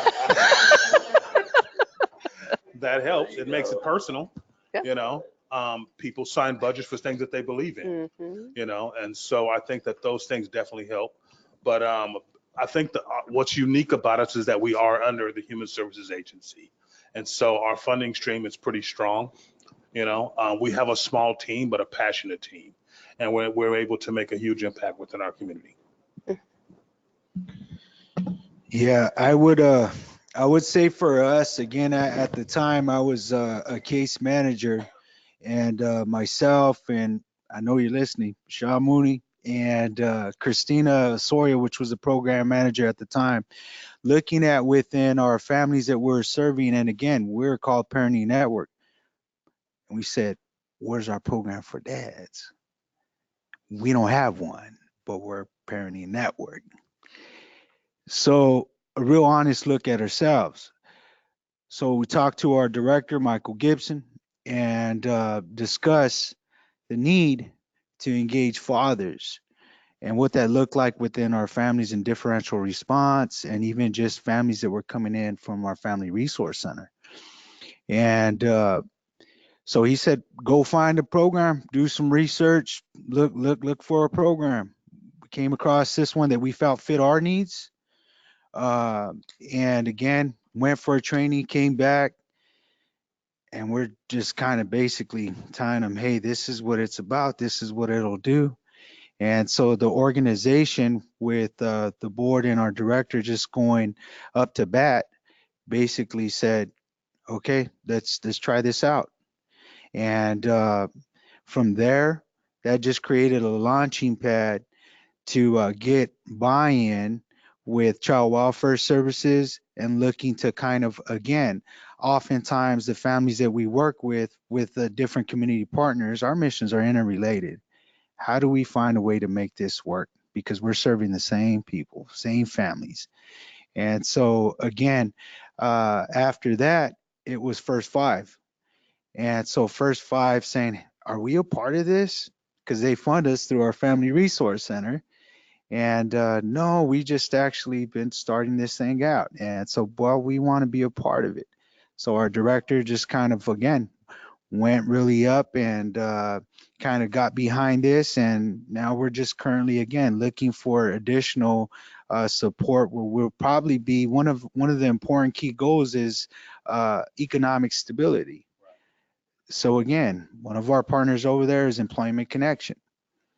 Project Fatherhood over there basically had a blueprint as well of establishing these partnerships that are essential and fundamental, right, in carrying this ball forward. So that's like our next step in trying to see, especially with child support and others, how do we kind of come together and try to make this stronger? And it's that F word, funding, right? And so again, how are we prioritizing what we're doing? And where are some preventative funding that we could potentially find to invest and a pool that we could draw from to be able to support this? And so, so that's where it's currently at for us. And yeah, that's where things currently stand. And we're looking at other ways, maybe even private foundations and even from the public. You do fundraising or different types of things, but again, those from a non-profit standpoint, those are the ways in which we operate. Yeah, we're nonprofit also, so the funds can be a little tricky sometimes trying to get them in the door. Originally, we were doing the fatherhood programs through Parent Cafe. We were funded through First Five. That was the first 6 years, so we kind of had everything Parent Cafe centered, but then I would kind of just figure out ways to do other things within that budget as well. Eventually, we would try to partner up with the sheriff and things like that for Inside Out Dad to provide some of the supplies, go for foundation funds, things like that, wherever we could. Always trying to write grants, look for organizations that their mission is to help dads, and just see how we can kind of incorporate that. As my job switched from purely Parent Cafe, now my agency is an R&R, which is Resource and Referral Agency. That's kind of my job. So the funds kind of come through the R&R funds a little bit, which kind of make it a little bit easier because there's also already a set budget coming in through that. So it makes it a little bit easier to go out and really try to implement some of these programs or fund the programs for travel, for parent cafes, for supplies, for dads, for different things like that. But being in a small community, Chico is not that big, or Butte County as a whole is not that big. It's always a struggle to where you find funds. And so with that, our wins are, we're not looking for 20, 30 men sometimes, because that's just impossible for us.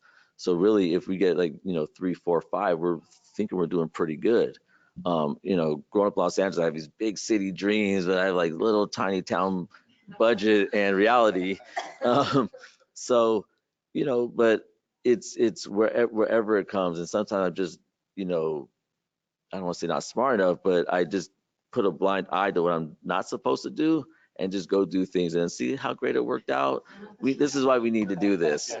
And that's, coming through this job, a roundabout way of just not understanding that there's protocol sometimes. and just figuring out ways to get things done that I'm passionate about. And then really, since I am an office of one, it feels like, and my boss would tell you that I really don't have a supervisor. I just do things and I'm saying, and I'm like, this is why we should do this. And somehow money does get to attach to what I like to do. They're always telling me we need to find ways to get more money in the door and write more grants or write for more grants and funding sources, which we're doing. But it's really, if there's one source, it originated with First Five, and then there's like little things in here and there just to kind of make it happen.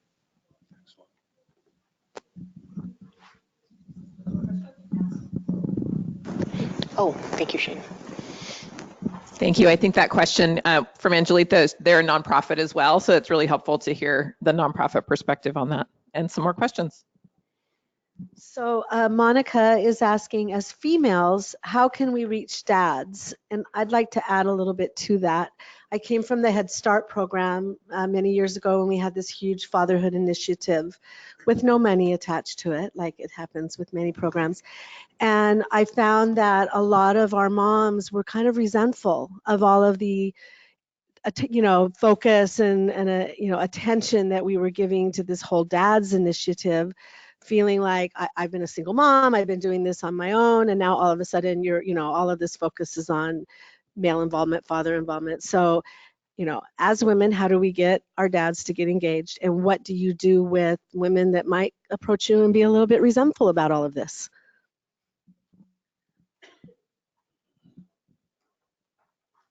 Carrie and Monica, that's a great question.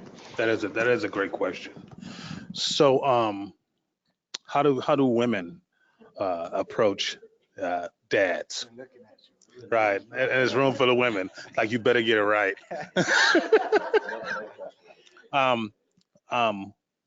Well, with kindness and compassion and transparency and strength based. I know that being a husband of 28 years recently, just had our anniversary. One of the opinions that I value the most is that of my wife. So I need her to be gentle with me because her opinion and her thoughts carry a lot of weight. And we feel that a lot of times as men, you guys are the judges.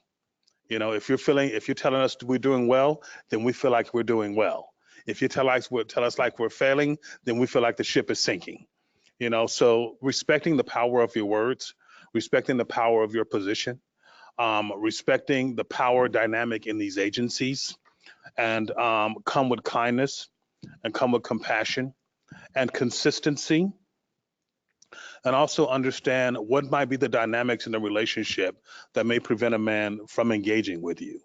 Insecurities in the relationship. Ask permission of the mom. Is it okay if I talk to dad?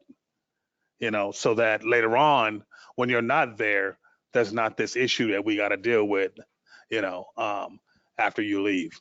So kindness and compassion and transparency, strength-based, that's so important, but I do see your point as it relates to, as soon as we start doing services for dads, there is this air of resentment. And I recently saw an article that was posted on my Facebook page, and it was I don't remember verbatim the title of the article, but it had to do with why are men getting special praise for taking care of kids when women been doing it all along? Why do men get praise and women get judgment? Well, you know what? A lot of the praise and judgment are coming from other women. So I suggest women, you be more compassionate with each other as well, and praise each other as well, and see that, one of the things that's always driven through our program is that this is not a place where you come and bash mothers, right? A lot of times when we get a lot of men that come to the program, the first thing they want to tell you is about how terrible this woman is, and I says, okay, but this is a fatherhood program. So what are we going to do about you being a better father? We could send her to All Moms Matter if she wants to go, right? But you're at All Dads Matter. So let's talk about what it is that you need to work on. And secondly, you're complaining about her, but you picked her, right? So what was it about her that made you pick her to be the mother of your children? you know, and that opens up an even greater conversation. But I think that we value women, and that's reflected within the work that we do every day. I think that um, you are going to have those issues that come up when you have single mothers, um, you know, and it's interesting because I was just having a conversation with a gentleman the other day, and we were talking about the difference between Mother's Day and Father's Day, you know, and we were talking about how, you know, on Mother's Day, we really praise and uplift mothers appropriately so on that day. You know, it's a time of celebration. But when we talk about Father's Day, inevitably someone has to bring up the subject of those fathers who are struggling, right? But we never bring up the mothers who are struggling on Mother's Day. That's like taboo. Don't even talk about that. You know, when truth of the matter is, struggling is universal for parents, right? There's a lot of single fathers out there. There's a lot of grandmothers and grandfathers that are raising children where the mother and the father are not involved. So instead of placing blame and pointing fingers, I think we should look at what can we do to support the family as a whole, you know, and show that value. But I do experience that a little bit when we do our male engagement activity workshops at Head Starts, because it's all males and children in the room. And there's a small window and all the women are looking there like, what's going on? But I think at the end, they see the value. And it's one of those things where be careful what you ask for. Because if you really want those dads to be involved and you really want those dads to be engaged, then expect that to happen when it happens and be in a place where you can willingly accept it. Okay, so I think that's our approach. I couldn't have said it any better. I mean, I don't think I really need to add too much to that. Just the fact that, again, we must be conscious of our attitude and our actions because we're either helping or harming. What end? At the end, ultimately, this all filters down to the well-being of the child. That's the ultimate goal. So either with or without each other, how do we come to that point? So sometimes it could be very disarming for a father to walk into that. Again, like we mentioned, what are those strategies as an organization in engaging fathers?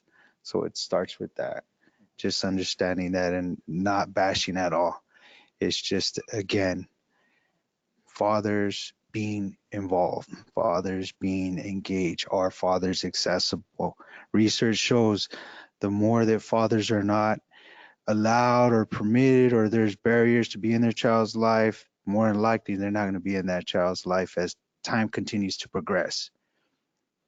And so how do we get to that point to begin to try to move towards that path? And it just starts with that engagement. But again, I couldn't have said it any better what Lamar mentioned, so I just add that piece to it. This is a great question.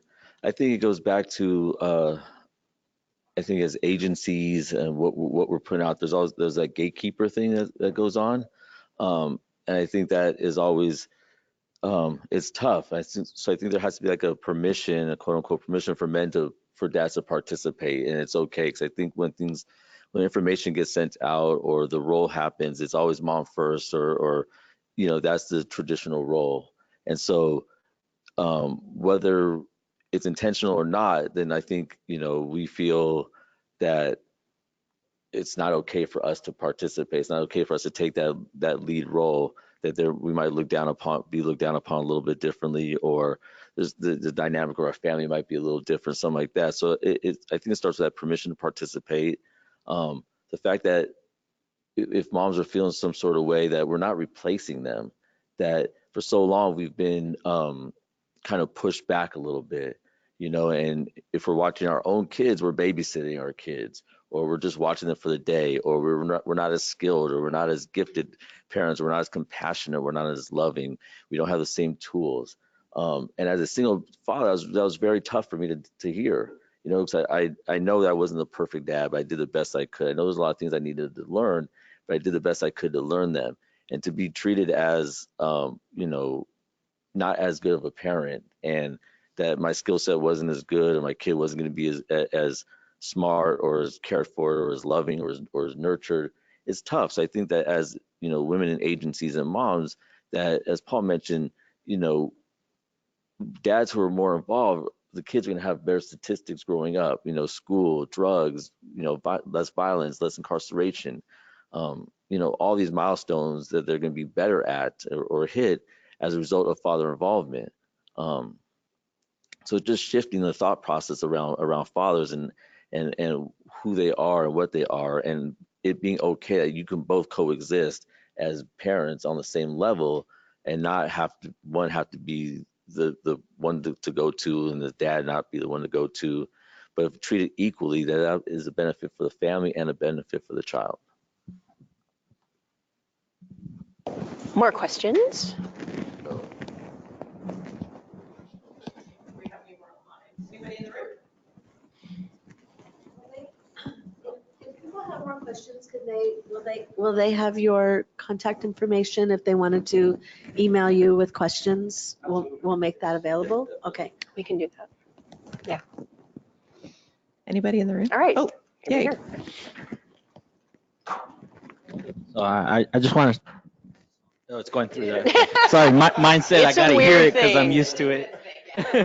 So I just want to thank you guys for coming out to the county out here to assist with the Father Involvement Network and just being dads and giving that piece to see that vision of creating something for the county in our agency and other agencies and counties. But my question, I guess, falls into how does it look with I guess for my situation and being in this county and excuse me, I'm a little nervous. Being in this county, seeing the homeless population and how it's growing and how that affects you guys with fathers and helping them in their situations and kind of find the networks and the connections to I guess see them grow as dads in that situation. So kind of give a little information, kind of how that looks and how you guys go about it. That may help, other situations. Thank you. So the question is about engaging homeless fathers. What does that look like? Engaging homeless fathers. Wow, that's a really good one. And what immediately comes up to my mind is, for one, we had a men's support group last night, and there was a gentleman in our group, just absolutely phenomenal gentleman, who had been homeless and addicted on the streets for 3 years. And he talked about going in and out of prison and being homeless. And there's a lot of conversation these days about how do we fix homelessness, And I brought that to his attention. I said, we have a lot of meetings here and there's a lot of people around the table all talking about homelessness, but I don't think any of them may have ever been homeless. So what's your take on that? Having been out there. And he gave a very candid description of life on the street and the dynamics for which he was able to create change within his own life. And his number one component for the catalyst of his change was that he had made the decision that he wanted his life to be different. He was done with it, and it's amazing. I see a lot of guys come through group and they say that, I'm done using drugs. And sometimes, being around the business for a long time, there's some people you hear that and you think, okay, they got another run in them. You know what I'm saying? They're saying that to hear it. And the thing about him is that when he said he was done, you knew it was a concrete answer. He was done.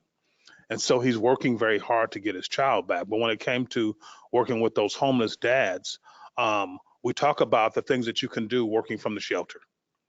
We talk about the importance of changing those dynamics and using those resources available within your community, and to make sure that you go to court when you're supposed to go to court.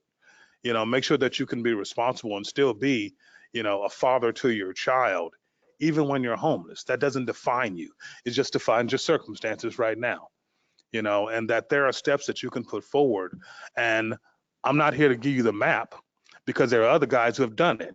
They're here to help you with the map, and so it's a peer-to-peer support approach, along with connecting with different resources in the community, but also making the decision that, sometimes it's not about learning new things, but sometimes it's about unlearning unhealthy things. and maybe I can unlearn some unhealthy things that got me into the situation where I was homeless. You know, because sometimes it could be a cycle. Well, people can get out of homelessness and get a place, but their cycle is 9 months. I'm going to lose my place and get evicted, and it's kind of like it happens cyclically. And so there's an opportunity to have that conversation with other dads there and working with resources within the community, but at the same time holding them up and being strength based. Yeah, I know there's several fathers that are homeless that show up to group. Again, we talked about earlier about resiliency. It's seeing the man next to you, what they've gone through, hearing from them in terms of their testimony and the struggles and challenges that they had, but seeing that it can be done. Again, I don't want to get too technical with Maslow's hierarchy of needs, but the fact is that, again, if I don't have that, then psychologically, my mind, I'm not even there, man. I'm just checked out. So again, it's being able to have an opportunity of, even if it's just a day by day, and the hope sometimes that they receive, like I said, in having these opportunities to attend these types of groups. Because at the end of the day, you got a son to get back to or daughter to get back to. But first, we got to take care of us, right? Like I said earlier, if I'm okay, my kids are okay. Right now, we're not in a position to be able to attend to them, but that's that motivating factor to drive through what you're going to be going through, because we can't candy coat it. It's going to get ugly, and sometimes it might get a little worse before it gets better. Okay? So there's a lot of issues, so social barriers are things that we got to work through. So it's from those past decisions, but there's strength in, as he's mentioning, you being here today.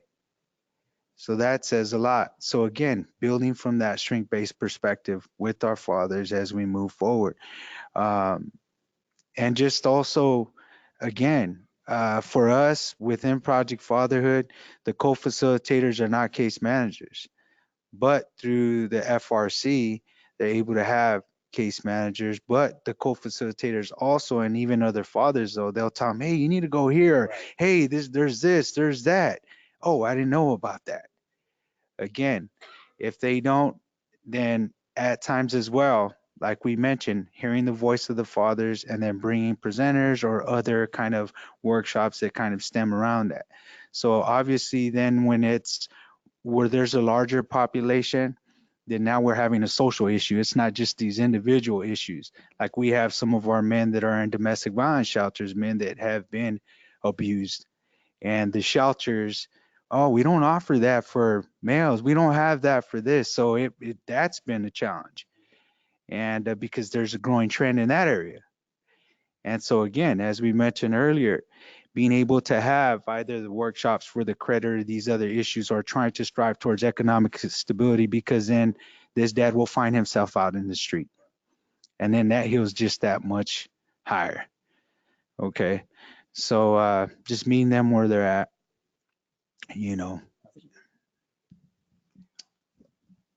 Being third's tough again. No, it's okay. He touched on a lot of what I was going to say as well. Is really being strength based, is meeting dads where they're at.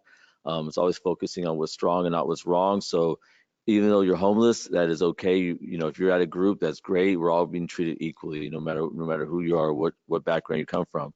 Some of the programs I've been lucky enough to do recently have been going into domestic violence shelters and working with men. So when you touched on that, that was really amazing right there. And going to homeless shelters as well. I do a modified parent cafe because not a lot of people there, but still talking about protective factors and things like that with these men in there, and women as well. So sometimes it's just the guys, sometimes it's both, but it's really going to these places. At first we were doing this broad sweep of parent cafes and, having everyone come to us and making them meet us where we're at. Then realize that we're just missing out a whole lot of people out there that we're not getting to that need these services as well. So we started really pinpointing where we want to go. And some of that was homeless shelters, transitional living, and DV shelters is where we're at right now. And then Inside Out Dad and the other things as well. So it's really kind of focusing on, what your mission is, who you want to touch and who you want to talk to. and then going there and being present where they're at. If it's sometimes for me, it's having coffee one-on-one with some people, it's going to the park, it could be whatever it is, but it's really not having the expectation that the dads or whoever it is going to come to you, because that might not be possible. And if they can get there, then somehow removing the barriers for them to get there. If it's transportation, if it's time, if it's food, whatever it is making it as easy as possible for the dads to get there. So it's really important. Also, I think the homeless thing is really, for about 9 to 10 months before I moved up north, I was homeless for a while. So it's really having the opportunity to have the experience as well of understanding what it's like to come out of these situations. For me, that's probably one of the biggest gifts I've been given. I wouldn't replace anything I've ever done. I don't regret what's ever happened. I think it's put me in the place where I am today. And I think it's really been a blessing in so many ways. But for working with fathers, it's really just showing up, being there, removing whatever barriers, and just being open and honest. Yeah. Question. You ready for more? Sure. Okay. We'll start with Justin No, this that's time. okay. I don't really mind being stuck. First of all, I want to tell you, Justin, that I remember you from last year when you talked about doing parenting groups in prison. And I remember thinking, wow, yeah, you're still a dad even when you're in prison. And same idea with homeless, right? You're still a dad, so you can still work on those skills. Even if your kids aren't with you, you can still work on those skills. So that's cool. So a couple questions from the audience online. One is, maybe you can help us with this afterwards and we can send it out, but we're looking for some resources or connections in Fresno County. So all of you folks that are kind of right around Fresno County, maybe you can help us with that, connecting CYS with some other folks to help with that. And then another one was, Monica wanted to ask about, how do we connect with high schools to work with teen dads? Woo. Thank you, everyone. It's been a pleasure. I'm honored to be number one today. Teen dads. I think at the root of it, working with teen dads, is understand the struggle that they go through, because they're not even fully developed yet, and they're struggling just to become men. Dealing with a teenager at home right now, it is difficult. He's almost 17, and so I think at the root of it is just being very understanding of the point of view of where these young men are coming from and their struggle and how they see the world. A lot of it's everything's against me. It's so difficult. I can't believe I'm in this situation. What do I do? There was a time we went to some of the continuation schools in Chico to really work with some of the parents out there. And it's probably more of a one-on-one setting, I feel. It's really pulling them aside and say, I know it's a struggle. I know it's tough. I know there's going to be a challenge. I know you might not want to show up and do this every day, but the worst thing you can do is not show up. The number one thing you can do is try your hardest and show up and be honest and say, it's a struggle and I need help and I can't do this alone and I need the resources and I need, my significant other to understand. And if you're not together, so at some point you might have to work together. But reaching a teen population is really just having the capacity to know that the mistakes will be made and the struggle is real. Thank God I wasn't a teen parent. That's one thing I cannot have experience with. But I think really just being open and honest and providing programs for teens. I know there's a program called Love Notes through the National Fatherhood Initiative that deals with teen relationships and families. But it's really just showing up and it's really just understanding that there's going to be a whole new set of challenges and probably bringing in some folks that have gone through that process of being teen parents to really have a mentor, have someone, a role model they can look up to and see how it's done. All right. For us, like I mentioned earlier, in regards to teens, there's wisdom in the group. We all know, even as teen, your brain ain't even fully developed. They're saying in the 20s, there's still some development going on. But again, I think that as the youth, they are invited. The common denominator, like I mentioned earlier, is they all have children. They all have children. There's a great chance that those dads were also teen fathers. One of the things, like we mentioned, as far as a father not involved, is teen pregnancy. That's one of the outcomes. So again, inviting them, we never, as far as the creator said, don't specifically target that, but you can if you like to. But again, in terms of the benefits in finding diversity within the group was key to helping to achieve greater probability of success within the group and the synergy needed within the group. Not create this group think with just a specific demographic.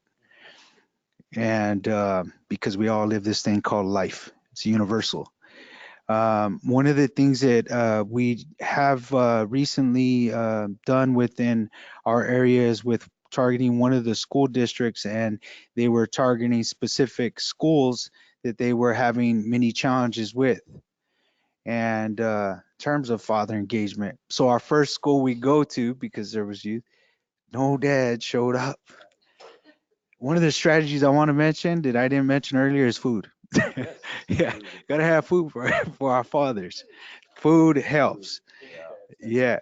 And so, and then like he mentioned earlier too, transportation.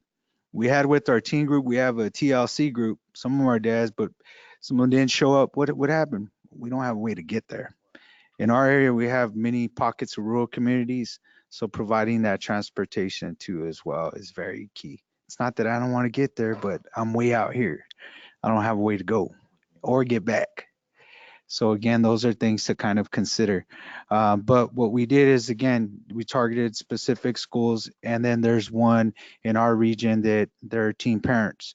So again, going and promoting, targeting the populations that you're serving, and strategically looking at it in terms of, okay, how do we begin to engage our fathers? And again, we left it up to the school district. Hey, if you guys want to have a group there at school, we can meet at the school. We'll meet you where you're at. However, whatever makes it better where it's a centralized location, or if it's at a church somewhere that's nearby, instead of coming way out to us, as you're mentioning.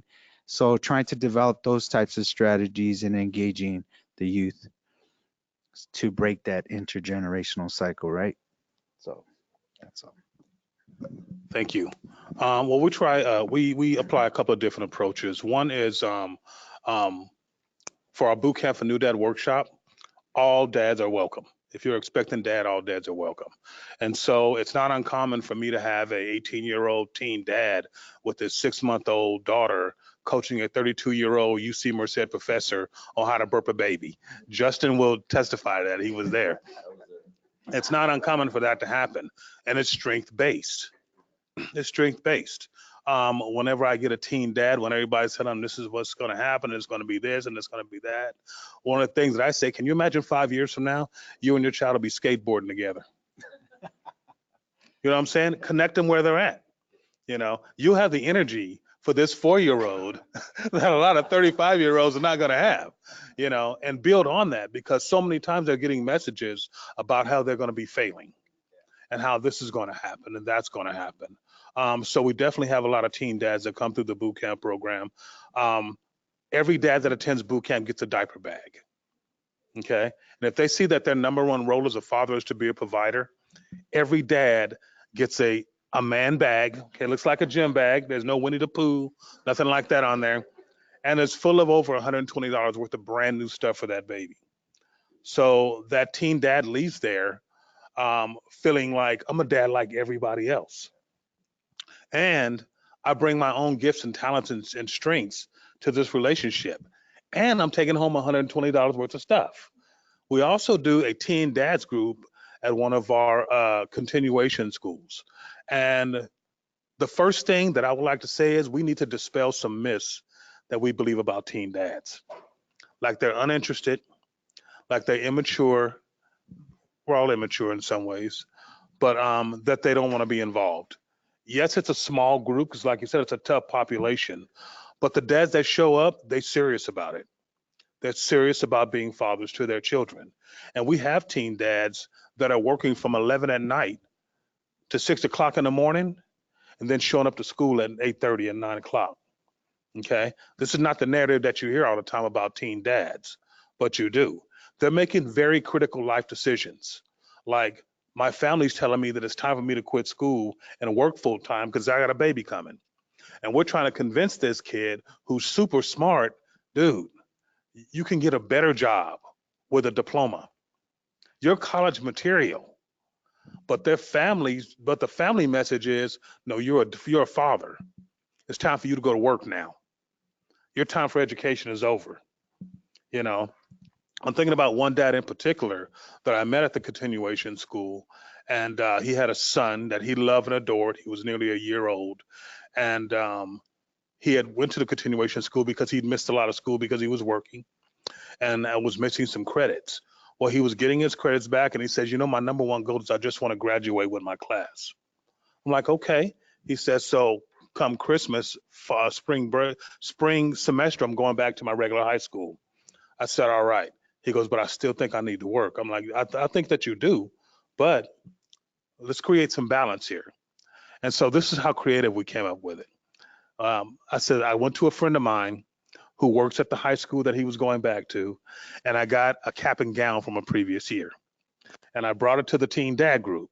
And I said, put this cap and gown on. And I took a picture of him and sent it to him. I said, make this your screensaver.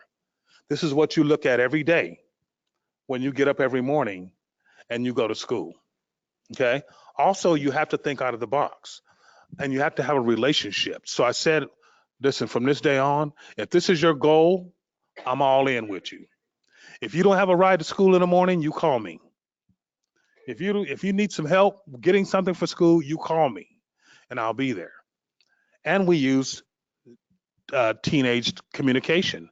I text him on a regular basis, right? I text him on a regular basis. Hey, what's up, man? How you doing? What's going on? How's school? How's your grades? Things are pretty good. I just got to get past this government class, and I think I'm going to graduate. And was able to be there and walk step by step with him all the way until his graduation. When we took that graduation picture again with that cap and gown on his graduation day with his son in his arms, okay? That's how you have to connect with Tina. You know what? Teens don't care what you know until they know that you care. That's the bottom line. And you got to roll with them the way that they roll, you know, communicating, texting on a regular basis, being consistent. Because a whole lot of people in their life, they say they're going to be there, that are not there, right? So you got to be consistent. You have to be, there's some accountability there, but it has to be compassion as well. And you have to believe in their dreams and support them to get there. More questions, Shane? Or I'm still Carrie? trying to get him to go to the junior college, though. He's ready. He'll succeed there. Hope he goes. Can I just say you all make me want to be a better father, and I don't even have children. Can I say that out loud? And I'm not a man, I'm a woman, but you make me want to be a better father. One more question we had was, how do you work with fathers who have resistant children in their lives? So maybe somebody's been gone, maybe dad's been gone for a while, maybe he's been in prison, maybe he's been gone wherever he was, and they do want to come back, they do want to do better. And how do we help them to manage kids that might be resistant to that? Winning. It is winning. I'm dealing with a gentleman right now in my Inside Out Dad group that has a couple teenagers who are very resistant. First, I really empower him and to tell him to not beat himself up continuously about the situation, that there's no changing what has already happened. It's in the past, it's done. You can't make up for it. The only way you make up for something is to not repeat it and to kind of move forward, learn new skills, and really just take it slow and take it easy. Like, keep showing up. There's going to be resistance. There's going to be times where, you might get in arguments, or he might not want to talk to you, or might not want to see you, but you keep trying, you keep texting, you keep sending messages, you do everything you can that's in your power to show that you care, to show that you're changing, because a lot of times it just takes time. It takes, commitment that, if a young person sees that you continuously show up, then they're gonna be like, okay, well, he's interested, that he's really changing his ways, and not gonna go back to prison, or not gonna go back to the streets, or not gonna do this. It's that time, and it's on their time. And I think as adults, we always want to do it on our time. It's figure, oh, it should be done by now. Everyone should be healed. We should be good. Let's move forward. My kids are resilient. They've learned it'll be one happy family again. And that's just not the way it works. You know, dealing with a teenager right now, not in the same situation, things take time. And it's just repeating repetition, doing the same thing, always being there. I love you. I'm here for you. Let's talk. Let's do something. You know, would you like something? And just always being there, no matter what. And so, because there's always going to be that time that comes along with them, reach out, want to talk, want to do something, want to see you. It might be for 5 minutes, 10 minutes, but you want to be able to be available. And if you take yourself out of the game, then you're not going to be available. It's just reinforcing the negativity that's been happening. It's just showing that kid that, you know, he hasn't changed. He doesn't want to be there. So all I can do is tell my guys is that, you know, you just want to show up. As long as you're working on yourself and doing the things that you need and things that are necessary for you to be a better person, that will be revealed with your kids. And your kids will eventually come around and say, my dad has changed. He is there. He does want to be a part of my life, you know, and we are doing things. It could take a while, but like I previously said, it's on the kids' time, and you just have to be available when that time is. Yeah. We have several, like I mentioned, youth and children that have been detained, you know, in the process of a family maintenance or reunifying, or maybe went through an ugly separation and divorce, battling with you weren't there when I needed you. Why are you trying to be my dad now? It's your fault that this happened to me. A lot of the real trauma, that real pain, letting fathers know that this is not going to be it's not going to be a quick and easy road. It's just not. And every child is different. Every circumstance is different. This is their experience. And with our fathers is just that understanding, like I mentioned earlier, what can I control and I can't control, what I take account for, being able to ask for forgiveness when that's necessary. What does that look like? Is that time for these conversations? Have they taken place? It has to be consistent. It has to be firm. It has to be from a position of love. Rob Plankovitz, who talks about measuring father involvement and the concept of father involvement, he talks really about the development as an adult that you're going to go through. You're going to learn patience through your children. You're going to learn it. You're going to learn it. And what we tell dads is the fact that just because you're ready don't mean they're ready. They're ready might be a little different. Their day is going to be, there's going to be a season for that. And yeah, you're going through a storm right now, but imagine what that kid's feeling, right? So again, some of our children, they're linked through therapeutic services. Fathers as well, learning some of those, like I mentioned, trust-based relational skills. The other thing too is the personality. We do like a personality wheel. What's my personality as a father? What's my child's personality? How do we conflict and bump heads? Really taking a personal inventory of themselves. But oftentimes, like you mentioned, there'll be dads like, I'm trying to do all the right things. I got my job. I'm doing everything for them. It's just not grateful. I'm tired. It's like, okay, but they're not ready yet. They're not ready. So it's a day by day approach. It's through group of being able to process some of those feelings to get that, maybe either that pain that father's feeling, and releasing some of that aggression. We talk about that timeout initially was for the parents. So we talk about this concept of jumping in and out of the ring. So you're in that ring and it gets hot. You start to, when you feel these signs of you getting to that point, it's time to check out, Dad. Check out for you. Time out for Dad.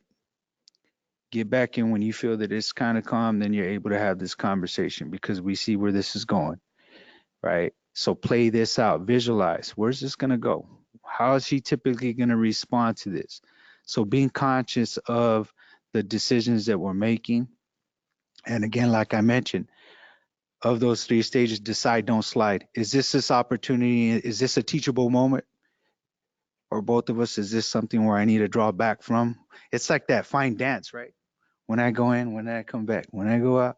So again, it's them learning to in this journey, and dad also understanding that, dad, you could really take this in a direction that this kid don't have no idea, but now the emotion has clouded the judgment, and now we're in a really, really ugly situation. So it's decision, decision, decision, your choice. So again, decide, don't slide in those moments. What does that look like for you? What is the expectation when the child comes back? What is that going to look like? You know, again, sometimes our families that are going through sobriety, they're trying to live life that they've never lived before. And you got the kid that comes back and they're going through their trauma, and mom and dad haven't really experienced those. So again, it's being able to identify that. And are they also, do they not, in addition to maybe this group or what they're participating in, is family therapy or individual therapy or couple therapy necessary at this given point in time? So being able to identify that those types of issues when they do rise to that level, and be able to surround that family with some of the supportive services that they really need. So that's been, again, it's been an ongoing thing with some of our dads where they'll say, I don't know, I don't know what to do. He just, one day he's okay, the other day he's different. There's one where one of the children got put in a 5150. It's like, I don't know why he's acting like this or doing these things. So again, then do we have those at times workshops about learning about trauma, the impacts of trauma? There was one time one of our fathers, because of the loss and separation and grief that they were going through, he's like, I didn't realize my son was really connected to her, and I lost my mom, but he lost his grandma. And I'm thinking that, hey, he should be okay and we got to move forward. But he hasn't processed his grief. So is this where this is coming from? So again, very, very difficult, and each family is different. There's no cookie cutter approach to families. So I'll just leave it at that. Very good, thank you. So when we talk about difficult children and rebuilding a relationship, one of the things that popped in my head is that the foundation of every relationship, every healthy relationship, is trust. Okay, and we know the saying about trust: it's earned in pennies and lost in dollars. One of the things that I definitely talk to the dads about that are, there's lots of different dynamics as it relates to why a father may be absent from a child's life, or like you said, if the child's whole life you've been an addict and now you clean, and they go to foster care for a while and you get clean and you get the kids back, they expect you to act the same as you did before they went in, right? And for an addict, a good kid is the one that don't knock on the door, right? Don't beat on the bathroom door, don't come in the bedroom. Just do your thing, right? But now you're back and you're trying to establish bedtimes and making me go to school and do homework. They're going to challenge that. And we always let them know this is when the hard work starts, when your kids get back, because they're going to test you to see if this is really who you are, or you pretending to be somebody that you're not. Secondly, working with those dads who've experienced a lot of years of in and out of incarceration. And I'm thinking about one in particular. His daughter was 17 years old, and he was really trying to connect with his daughter. And he shared that, most of his daughter's life, he had only been out 6 to 8 months sequences. He would go to prison for a year and a half, 2 years, get out for 3, 4, 5 months, reoffend, and go back. Okay. And so he wasn't understanding why his daughter wasn't connecting with him now. And so we actually had a meeting, me, him, and his daughter. And we sat down and we were talking. And so I asked his daughter, I says, tell me, how did you deal with your father going in and out of prison like that? She said, well, when I was little, when he would get out, it would be like Christmas. So excited. That'd be this honeymoon. He'd be there with us. I'd be so in love with him. So I didn't want him to leave my sight. But then he would all of a sudden he'd be gone for a few hours. If he went to the store, I would worry, is he coming back? Then he would be gone for a few hours, and then he might come back, and then he'll be gone for a day. And then she knew, okay, the cycle's going to start again. She says, and every time he went back to prison, it was like he was dying. And I would grieve him like a death. She goes, and so after so many times of that, pretty soon I just stopped connecting with him. And I just in my head, I told myself, my dad's dead. To protect her emotions, to protect her feelings, she processed it as, if I believe that he's dead, then I never have to connect with him. But now he was out, and he'd been out for over a year, and he'd been clean for over a year. And I told him, I said, you in brand new territory with your relationship with your daughter. She's never known you clean and sober for a year, right? So she don't know what to do with these emotions. And part of her is saying, I know he gonna relapse, so let me play my feelings close to my chest. So I told him, be patient, take your time. You are who you say you are. You are clean and sober. You are a good father. Take your time and build a relationship slowly. Earn her trust. Earn it, And once you do that, then you guys can build on it. And I'm glad to say, 3.5 years later, that he's still clean and sober, and that's still building that relationship. She graduated from high school. She's doing great, because she had started doing behaviors to get his attention, running with gangs, getting in trouble, because she know then he would have to be there, right? Now she knows I can be who I am, be a productive person and still get his attention, and so we supported him with that. But there are other contributing factors as to why a child may be acting out as well. And one of the things that we've seen is that when you have couples who have split up and maybe the children is with mom and mom's controlling the narrative. And so the story that she has told the children is that your dad left us. Or, they see mom struggling. They see the emotion that she's going through. They see her having difficult times. And so sometimes children feel that if I show any love or affection for mom, that means that I'm being disloyal if I show any love or affection to dad, then I'm being disloyal to mom. So to show my loyalty for mom, I'm going to reject dad. Okay. When truth of the matter is, they need both their mom and their dad. So sometimes the barrier to that relationship is unhealthy messaging that mom is sending about dad and who he is and the relationship. Just because the relationship between the two adults did not work out does not mean that the relationship between the children and the parents should not work out. That's why we are working hard to establish some co-parenting support as well. We just completed a year research project with Temple University where we offered co-parenting workshops to the mothers of children whose father was in men's group. And the mothers went to the co-parenting workshops, all facilitated by women. And we got amazing response from it. Amazing. The mothers talked about it changing the legacy in their families. So there's a lot of different reasons and dynamics that might contribute to those difficult relationships. One of them is that kid saying, you say you love me? Really? Well, you know how we test love. Oh, you say you love me? Well, then love me now, right? And if you can love me at my worst, then I can trust you at my best.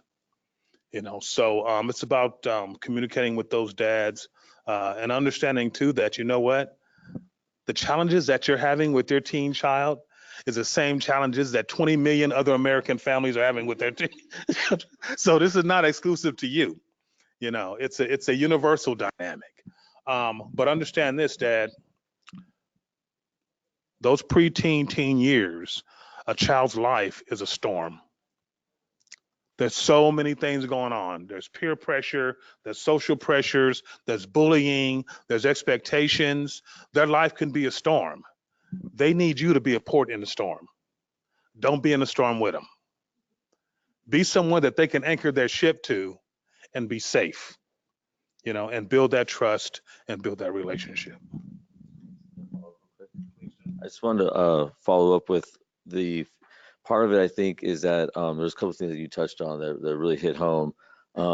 Is that when kids are going through stuff, they'll say stuff to dads as well, like "You were never there for me. I hate you." And I think as men and fathers, we have to be okay with hearing that stuff and not take it. It's going to hit us hard, but we have to be okay because that's our kids expressing their pain and their hurt and what they've gone through for us not being there. Yeah. And so the other thing is the ACEs as well. Like the things that we're going through are affecting our kids. They're going to have a higher ACE score, so they're going to be struggling with the things that they're going through as well. And the thing with the moms talking bad about dads, that personal experiences. My oldest son's mom, when I was in prison, was like, "Your dad's nothing. He doesn't want to be here." I mean, all that. Fate would have it, she got herself in some trouble, and then he had to come live with me, and that was like a car wreck every single day of the week. I tell you, it was tough because it was like a kid I really did not know, and then he viewed me as a monster because of what his mom said, and so for that it had to be really intentional with how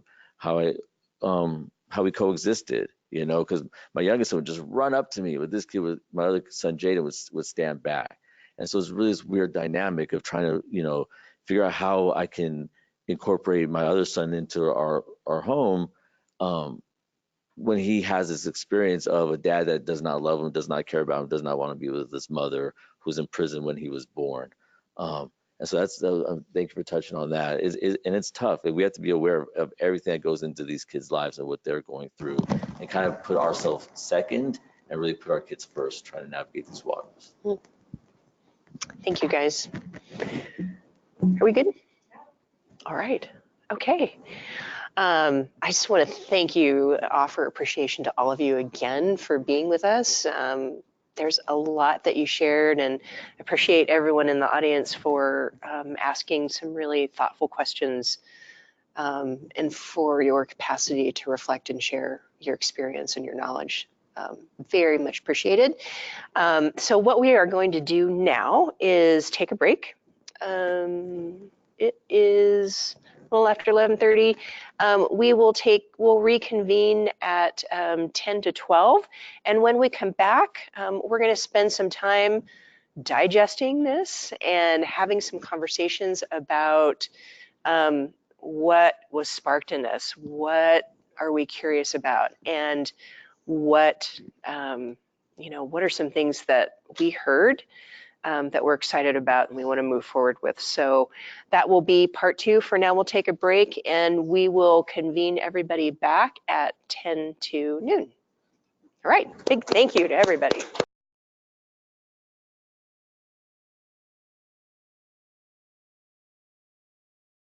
Do that again. Okay, all right. So I guess I was muted last time. So now for real, welcome back, everybody. For reals. Hope you all had a good break. We are continually trying to figure out the right formula for our learning communities in terms of time. And so we had a break this time.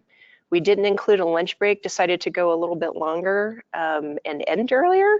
In the past, we've started in the morning, taken a lunch break for an hour, then come back in the afternoon. And so we're still trying to figure out, what seems to work best for people. So that's why we're trying something a little different today. So we'll be curious about your feedback a little bit later in that. So, okay, now is what we call our knowledge to action portion of the day. And so if you're like me, as you were listening to Justin and Paul and Lamar, you had a lot of thoughts going through, and I saw a lot of people furiously writing notes down, because again, if you're like me, you won't remember it if you don't write it down somewhere. So now is really the time that we have set aside to, explore and have conversations about what you heard. And so just want to do that. Before I do that, I do want to draw your attention to some handouts that we have for you. The first one I think is actually really cool. It is a dad specific, and it's called Dad Protective Factors. And this is just a really cool guide about protective factors for fathers, and very specific in each particular protective factor area. So you have that. I think, do they still have this on the website, Jen? Oh, okay. So everybody has a handout, and if you want to make copies of it, you can certainly make copies of what you have, or you can go to Be Strong Families, I think, and download this and also make copies that way. So that's great. And then we have, do we have the, is that it? Oh, okay.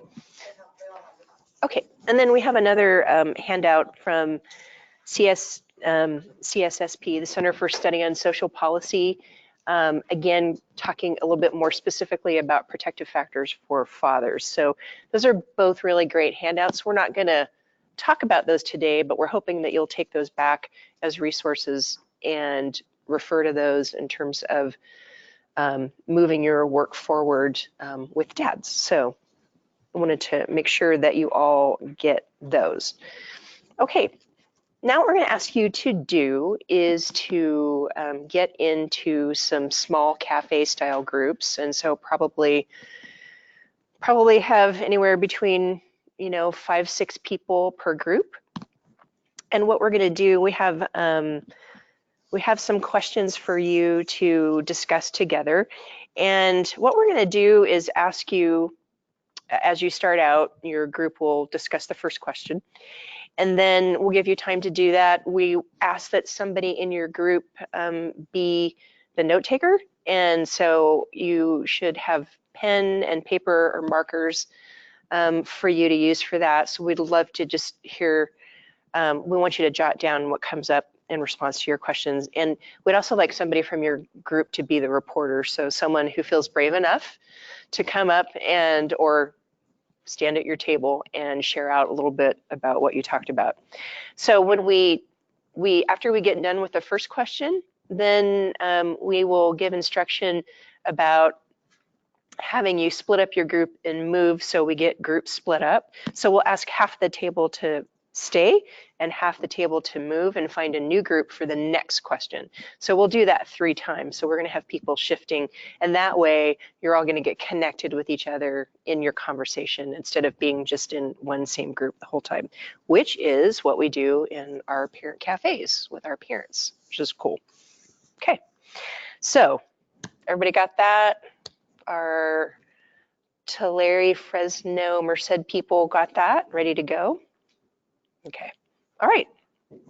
Okay, so first question is, there we go. It's up on the screen, so everybody should see it. The first question is, what surprised you? So I'm going to invite you to, in here, in our space here, we're just going to have 2 groups. So we'll have folks split up that way. We'll invite you to get into your groups now. And then what we're going to do at our remote sites, we'll go through all the questions. And then at the end, we're going to do a share out. So I'll call on each of the sites really just to share out some of the things that came up, the themes, responses that came up in response to each of the questions. So we'll do that at the end of the whole discussion. Okay. All right, so let's go ahead and form our groups, and then I'll let you know when it's time to move on to the next question. Okay. All right, we are going to come back. Lots of great discussion, I trust, on the first question, which was what surprised you. So now what I'm going to do is invite half of your table to stay and the other half to go. If there's 5 of you, then 2.5 stay and 2.5 go. Just kidding. I'll let you guys figure that out. But I do want half your table to stay, half your table to move to another table. And the second question that we are going to explore is this: what are you going to try at your agency? So this is the part where we get into, okay, you heard a lot of really cool stuff today. What are you going to try? What can you try in a week or in a month or before the next Valley Learning Community, which I'll get into more later, which is in December? And finally, who can help you or who do you need to involve in this? So what are you going to try at your agency? What can you do in a week, a month, and before the next learning community? And who can help you? Who can you involve? So half the table stays, half the table switches and or finds a new table, and I will give you time to have that conversation. I'll bring you back when it's time to move on to the next one.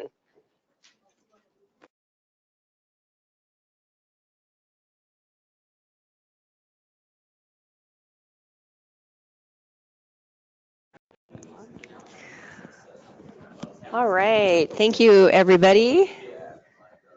I'm going to invite you to wrap up your discussion on your second question here. I know that was several questions within one question, so there was a lot to talk about.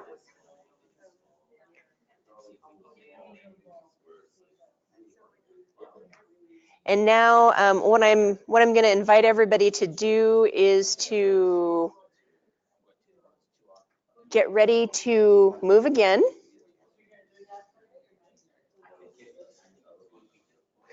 I'm going to invite everybody to move again, and we're going to explore one final question together.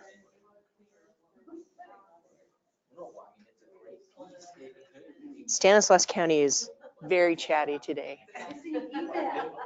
Nobody's paying any attention to me. Okay. Okay, everybody, so we are going to dig into our final question, and I'm going to ask you to be creative, and half the table move, half the table stay, so we'll try and see if we can get another mixed combination as much as we can. But for all of you out there, same thing. The third question is simply, what does success look like, and how will you know? Again, this is related to father engagement. What does success look like, and how will you know? So I'll invite you again to half your table move, half stay, and I'll bring you back when we're done.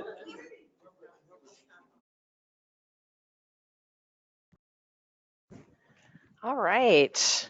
I'm going to invite everybody to wrap up your discussion and come back. Hopefully, again, hopefully you made connection with somebody maybe that you didn't know, and had, again, some great conversation about success in this case. So what we want to do is report out by site right now. So what we'll do is invite one site to go at a time. And for those of you that are reporting out at the sites, if you can just give a couple of highlights about the responses to each question or any theme that came up for you in conversations. So how about if we... You want to see them? Sure. Yes, let's do that. You guys want to see them, right? They can see you, so you should be able to see them. All right. Yes, how about Monica? Hi, Monica. Unmute, Monica.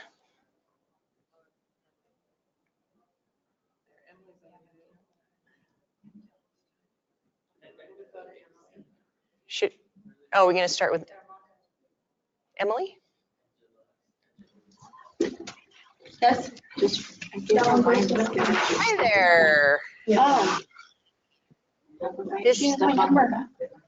No, it just says I must read them. who is this? Is this Emily? Here, let me see. Where? What? Yes. Oh. All right. So who Can you am I hear? hearing right now? Did you? This is Emily. Can you hear us? Emily. Okay. Hi, Emily. Sorry, that's part of the fun with Hello. technology I am when you're not doing these things. So Emily, thank you for your group.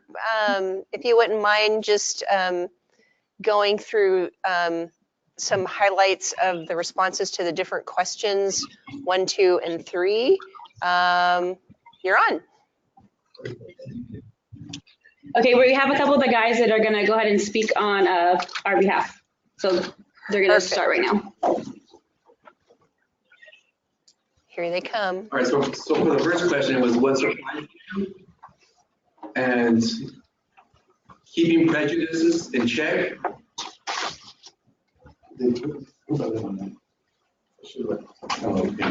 Can you get And closer to the challenges mic? of adjusting to positive. Maybe over here. Okay. Brandon's going to be like, dang. Or even if you don't have to be in the camera, as long as you just maybe stand right here. So the challenges of adjusting to positive change, can you hear me? Yes. Okay. So I believe it was Lamar that when he was speaking, he said that although fathers get the services to improve, there's a great challenge when they're inserted back into the family because the children have to adjust to those improvements as well. They don't know if the father's going to behave as he did previously or if he's going to be able to sustain the new tools that he's learned. Also, what surprised us was the expectations on how long it'll take to regain trust, say, from those children. And another surprise was the amount of funding that some of the programs received. Ah, okay. Surprising in that it was a lot. And just how, yeah, but it was more of just like a slight joke when somebody said it, but it was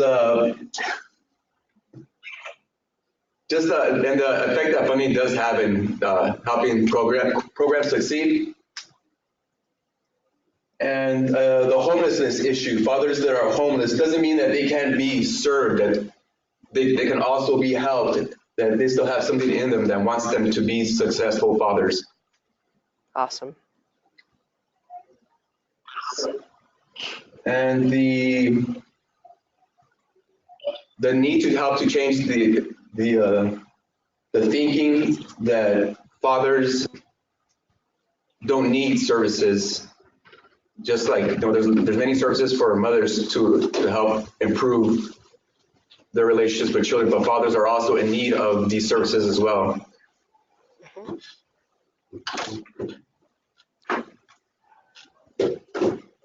Awesome. Thank you.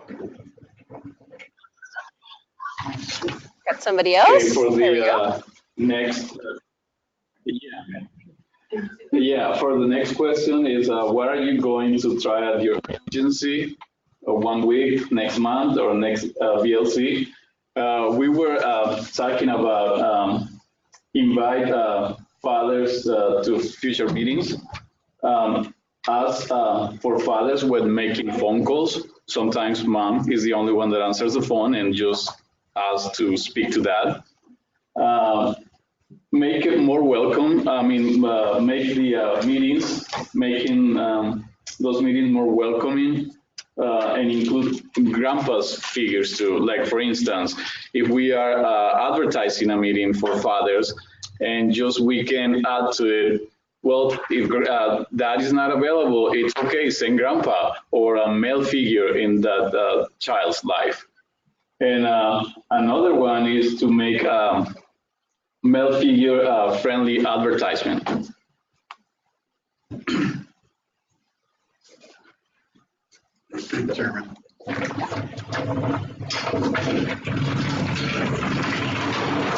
And for the last question, what does success look like?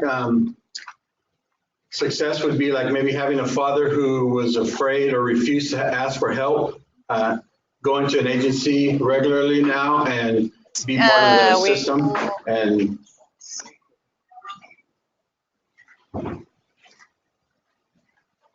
We didn't catch that. What was that?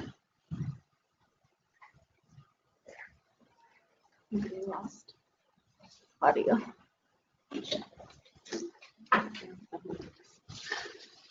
There it goes. Whoops. Can you guys hear us? Is that for? Are we- This is Tulare County.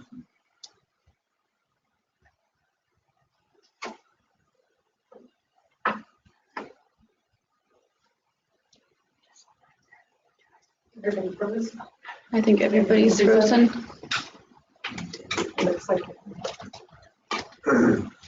Okay, can you hear us?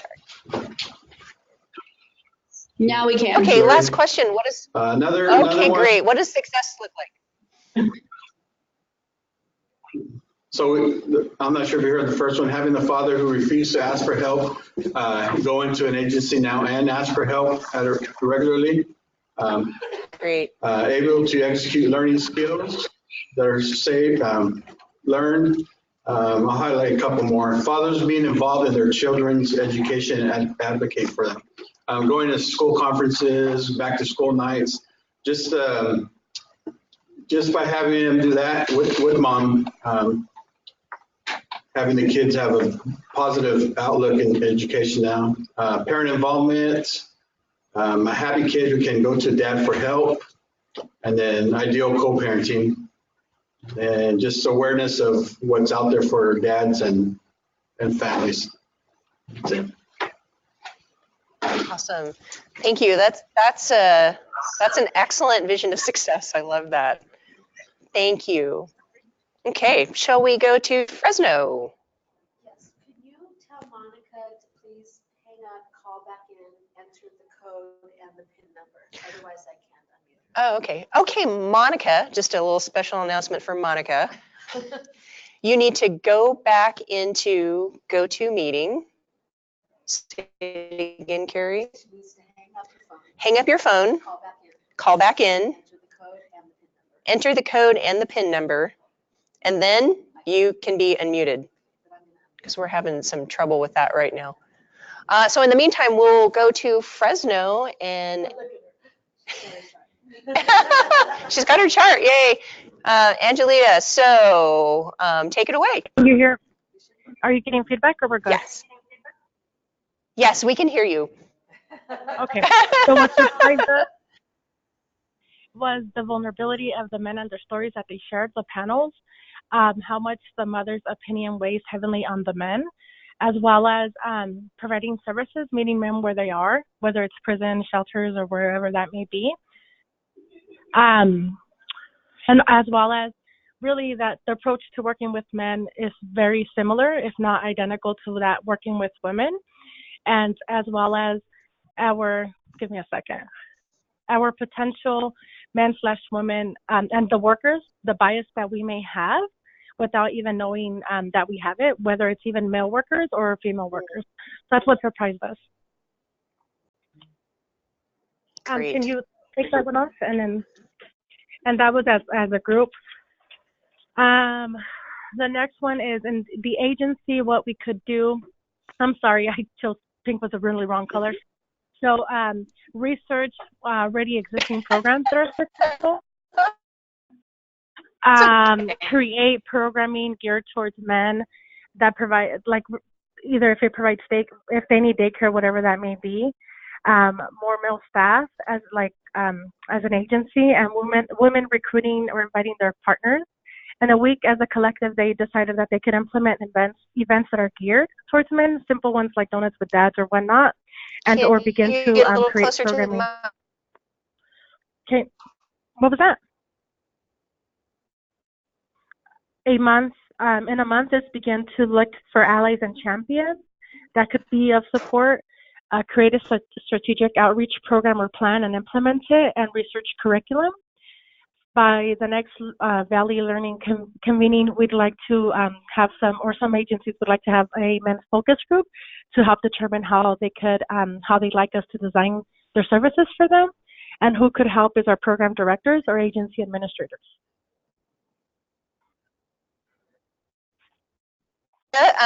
Right.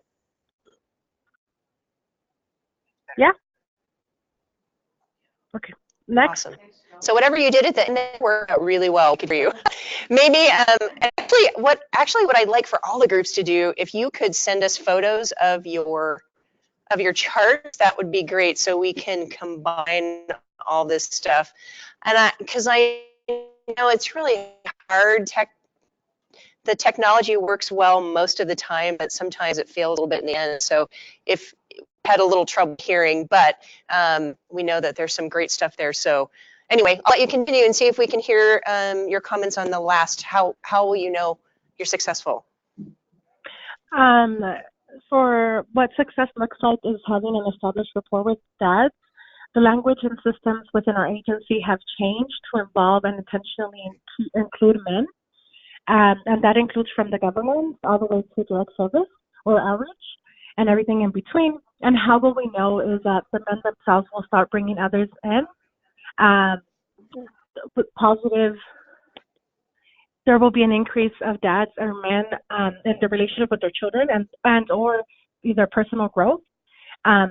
They will start then connecting with each other and supporting their own groups. They will co-create programming and systems to support them.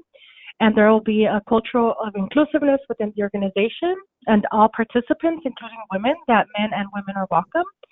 Equal participations or close to equal participations in our events. So we all know that every child has a dad, and every, it's man and female.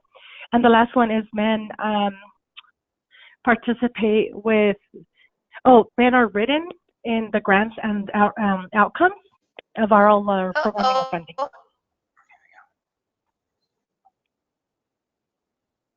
There, you're good.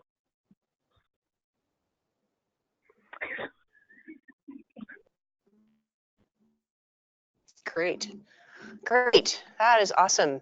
Thank you so much for sharing that. Good thought in the chat. I love hearing about what successful looks. Just great vision. Thank you. So be sure and take pictures of those and send them to me or Jen. We'll reach out to everybody at the end just as a reminder for that. So final is Monica with us? Monica, okay. Hi Monica. Hi. So number one, what surprised us? You know, when Justin had mentioned when we have activities, dads want to actually be like hands-on. I don't know if he said that specifically, but that's really how our group took it. And we were like, oh yeah, you know, we set up parent-child activities like for art time or, you know, things that are primarily, you know, geared traditionally towards moms and children. And so we need to really think creatively and how can we get dads to want to come to a meeting or participate, and it might be changing up the activities that we promote, whether it's at home visiting or meetings. I think it also surprised us to hear that there are disgruntled moms. I heard a few tables really saying that. No, I did. It was, you know, and so that was kind of like, oh, we never thought about that, but that's not something we've seen, but clearly it's something that exists more than we realize. Number two, what are we going to try at our agency? Overall, more interagency collaboration. We're very lucky to have Lamar in our county. Many people talked about how they connect with him. We need to clone him. So if we could figure that out, that would be helpful because we need to have all agencies have such a focus on it, you know, working with fathers. And, you know, we need to start asking about dad and not just asking about mom, you know, and sometimes it might be we've asked about dad and they're like, oh, he's not in the picture. So we just, you know, as a whole have stopped asking about dad. Well, we need to put dad back on the table and remember to keep asking, get his information, invite him to come to the table, whatever that may be. Also within our agencies, we need to review and revisit the language and policies and practice that create barriers and stigma. For example, hours of operation or even titles of our workshops. So today, even for our Valley Learning community, we had more men in the room than we ever had. And I think it was the title. Of course, I didn't ask everybody in the room, but because the title was Building Resiliency of Fathers, I think more men signed up. So we need to get more creative about what are our titles of our workshops, you know. Let's see.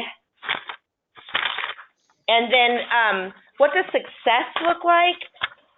Agencies will employ more men that can work with families instead of just always expecting to hire women as the you know, role to work with families.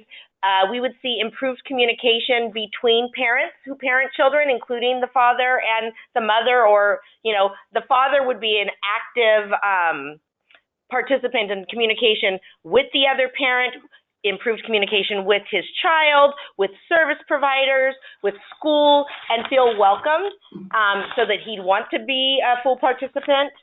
And dads would, we heard this today too. We didn't think about fathers having a low self-concept or low self-esteem. See, those are the things as women we don't see. So maybe because there's always a projection of a tough exterior. So we need to think about that, and that would be an outcome that we want to see, is all men having high self-concept and high self-esteem.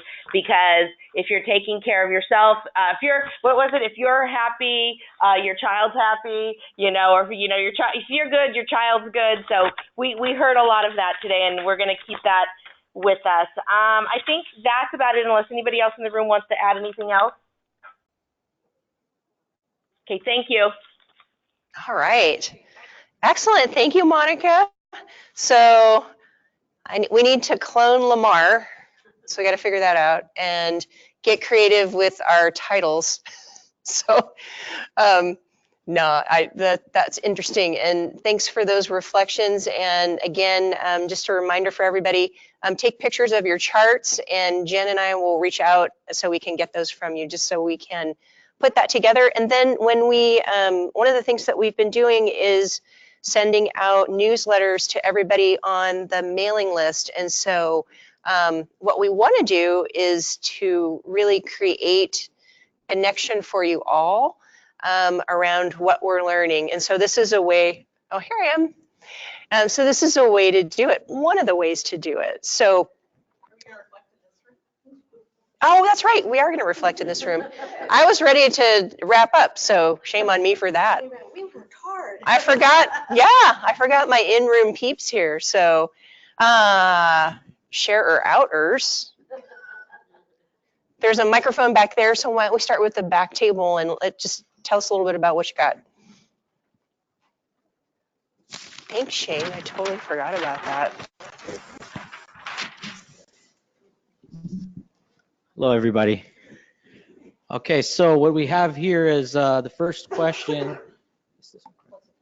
So what surprised us, and the answer was the different ways of thinking, the strategies. Sometimes we need a refresher and ways to create different programs attacking the same goal. Common theme, connections for new dads, adults, homelessness, and homelessness it is. For no matter the background, still available to connect, framing how your agency does things to be successful. So looking at the concept and change up and different, looking at like an above picture of wherever you are in your county, your city, and really looking at the areas where they are and are and words of wisdom. Women, our words have power, come with kindness, compassion, and